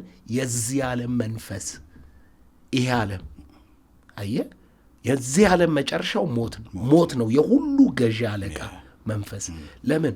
ጳውሎስ ምን አለ? በመጨረሻ የሚሻረው ሞት ነው። የመጨረሻው ጠላት ሞት ነው። 1 ቆሮንቶስ 15። ስለዚህ ምን ይገባናል መሰለ፣ ሰዎችን እያስተማርን ነው ሲለኝ፣ አሁን ከመስከረም ጀምሮ ማስተማር ጀመርን። 30 ዓመት መተናል አይደለ? ይሄንን ሰውን ደቀ መዝሙር የማድረግ የሚባለውን የእግዚአብሔር ልብ ትምህርት የቤተ ክርስቲያን ኔቸር ገና ነው። የሚቀጥለው ዓመት ነው የምንጀምረው። አሁን 8ቱን የእግዚአብሔር ልብ ማስተማር ጀመርን ይሄንን ለመስራት እና እኔ ምን አልኩኝ፣ ድንገት አልኩኝ በመላ ኢትዮጵያ ተምረው ልጆች ይሄንን 8 ትምህርት የመጀመሪያውን ተምረው የሚቀጥለው ዓመት ሲጨርሱ የመጀመሪያውን ዓመት ደቀ መዛሙርቶች የሚቀጥል ደቀ መዝሙር እንዲይዙ ስማቸውን ጽፈን አንዳንድ ሰው ያዙ ተብሎ እነሱ ደግሞ አንዳንድ ሰው ይዘው የሚቀጥል ደቀ መዝሙር ይፈጠራል ብለን 1000 ቢኖሩን 1000 ብናገኝ በመላ ኢትዮጵያ 10ሩን ዓመት ያጥፈዋል። በ20 ዓመት ቢሊየን እንደርሳለን። እና ገና ነኝ ማለት ነው። በደንብ ገና ወደፊት ገና ደቀ መዝሙር ማፍራት ላይ ገና አሁን ልንገባ ነው እና ወደፊት ትልቅ ራዕይ አለን ማለት ነው። እስካሁን ከመጣሁት ከ30 ዓመቱ ሌላ እይታ ሌላ እንትን መጥቶልን መጀመሪያም ይሄንኑን ያለን ግን ስላላስተዋልን ሞዴል ያረግነው ቸርች ጉባኤ ተሰብስበው ኮንፍራንስ ብለው የሚሉትን እንጂ ሁሉን አገልጋይ ሁሉን ወደ ክርስቶስ ደቀ መዝሙርነት የሚቀይር ሜትድ የለንም። ያው ደቀ መዝሙር ማድረግም ጌታን እንደማስቀበል አይደለም፣ ስራ ይፈልጋል። ሰውን ደቀ መዝሙር እስክታደርግ ድረስ ወራትም ሊፈጅ ይችላል። ስለዚህ አንተ 1 ዓመት ነው ያልከው፣ 1 ዓመቱ ጥሩ ነው አይደለ? እንትን ያለም ደቀ መዝሙር ይሆናል። 3 ዓመትም ሊሄድ ይችላል። ግን ሰውየውን ከስር ታስጀምረዋለህ፣ ወንድምህን ያዝ ብለህ። ስለዚህ እሱን እየያዘ በ1 ዓመት ከሄድን የሚገርም ሁሉ ሰው ደቀ መዝሙር አለው፣ ሁሉ ሰው የሚጸልይለት ሰው አለ፣ ሁሉ ሰው የሚረዳው እንኳን ሰው አለ። ደቀ መዝሙር አሁን አንተ ደቀ መዝሙሬ ከሆንክ ሲቸግር እረዳሃለሁ፣ ጸሎት ሲያስፈልግ ደውለ እንደዚህ ሆኛለሁ ትለኛለህ፣ እጸልይልሃለሁ። ደቀ መዝሙርህ ለሆነ ሰው ዋጋ መክፈል አይከብድም። 33ኛው ዓመት ላይ የመጀመሪያው ሰውዬ ስንት ደቀ መዝሙር እንደሚኖረው ታውቃለህ? 33 ሰው መሸከም ያቅተዋል። ሁለተኛው ሰውዬ 32፣ የመጨረሻው ሰውዬ ምንም ደቀ መዝሙር የለውም። ከሱ በፊት የመጣው 32ኛው ዓመት ላይ ያለው ሰውዬ አንድ ደቀ መዝሙር አለው። የሚገርም ሁሉ መሸካከም አይከብድ፣ መጸለይ አይከብድ፣ ማስተማር አይከብድ። በጣም ደስ ይላል። ይችን ነገር ደግሞ የሆነ ጊዜ ተገናኝተን ሌላ ፖድካስት ላይ ደግሞ ሆነ የሚለውን ነገር ደግሞ እንመሰክራለን። እግዚአብሔር ይመስገን። የነበረን ቆይታ በጣም ደስ ይላል። ያስቀረነው ነገር ያለ አይመስለኝም አይደለ? ጥሩ ነው ያለን። ከታሪካችን እስከ ራያችን አውርተናል። ቴንኪዩ ፓፓ ስለመጣ አመሰግናለሁ። ካሴት ፖድካስት እንግዲህ ሁሉም ላይክና ሼር ያድርጉት። መናን ለማታውቁት ትንሽ ልመስክርላችሁ። በሙዚቃ በጣም ክሪኤቲቭ የሆነ ወጣት ነው። ልቡ በጣም ቅን ነው። የእውነቴን ነው የምመሰክረው። አብሬው ኖር ያለው አንድ ቤት ውስጥ ወደ 5 ዓመት 4 ዓመት ኖረናል። የዓላማ ሰው ነው። በተለይ ቤተሰቡን በጣም የሚወድ ሰው ነው። እናቱ በጣም ቅን የጸሎት ሴት ናት። እግዚአብሔር አምላክ አሁን ከጌታ ጋር ነው ያለችው እና መና በጣም የዓላማ ሰው፣ በጣም ኮሚትድ የሆነ በትውልድም ውስጥ የሙዚቃን ምዕራፍ በአንድ ስቴጅ ከፍ ያደረገ ሰው ነው። ያን ብቻ አይደለም፣ ተሯሩጦ ተግቶ የሚሰራ ሰው ነው እና አሁን ደግሞ ትውልዱን ለመጥቀም ወደዚህ ካሴት ፖድካስት መጥቷል። የዚህ የሚያምር ስቱዲዮ የሚያምር ስራ እየሰራ ነው ያለው እና በየክፍለ ሀገሩም ደግሞ ብራንቾች እየከፈተ ነው ያለው። ስለዚህ አብራችሁት መሆን ማለት መጠቀም ነው፣ ለእናንተ መጠቀም ነው። ስለዚህ ላይክ አድርጉ፣ ሼር አድርጉ፣ ኮሜንት አድርጉ፣ በተለይ ጻፉ። አሁን የሰማችሁትን ያያችሁትን ነገር ከዚህም በፊት በነበሩ ፕሮግራሞች ያለውን ከዚህም በኋላ የሚመጣው እንዲያገኛችሁ ሰብስክራይብ አድርጉ። ተባረኩልኝ። የደውሏን ምልክት ተጫኑ። በጣም እናመሰግናለን ፓፓ። እኔ አባቴ ስለሆንክ እንግዲህ ፓፓ እያልኩ ነው ያወራሁት። ተመልካቾች እንግዲህ በጣም አከብራችኋለሁ፣ በጣም ወዳችኋለሁ። ይህ ካሴት ፖድካስት ነው። በሌላም ጊዜ እንግዲህ ሌላ እንግዳ ይዤላችሁ ብቅ እላለሁ። እስከዛው እንግዲህ ተባረኩ። በጣም አመሰግናለሁ። መልካም ጊዜ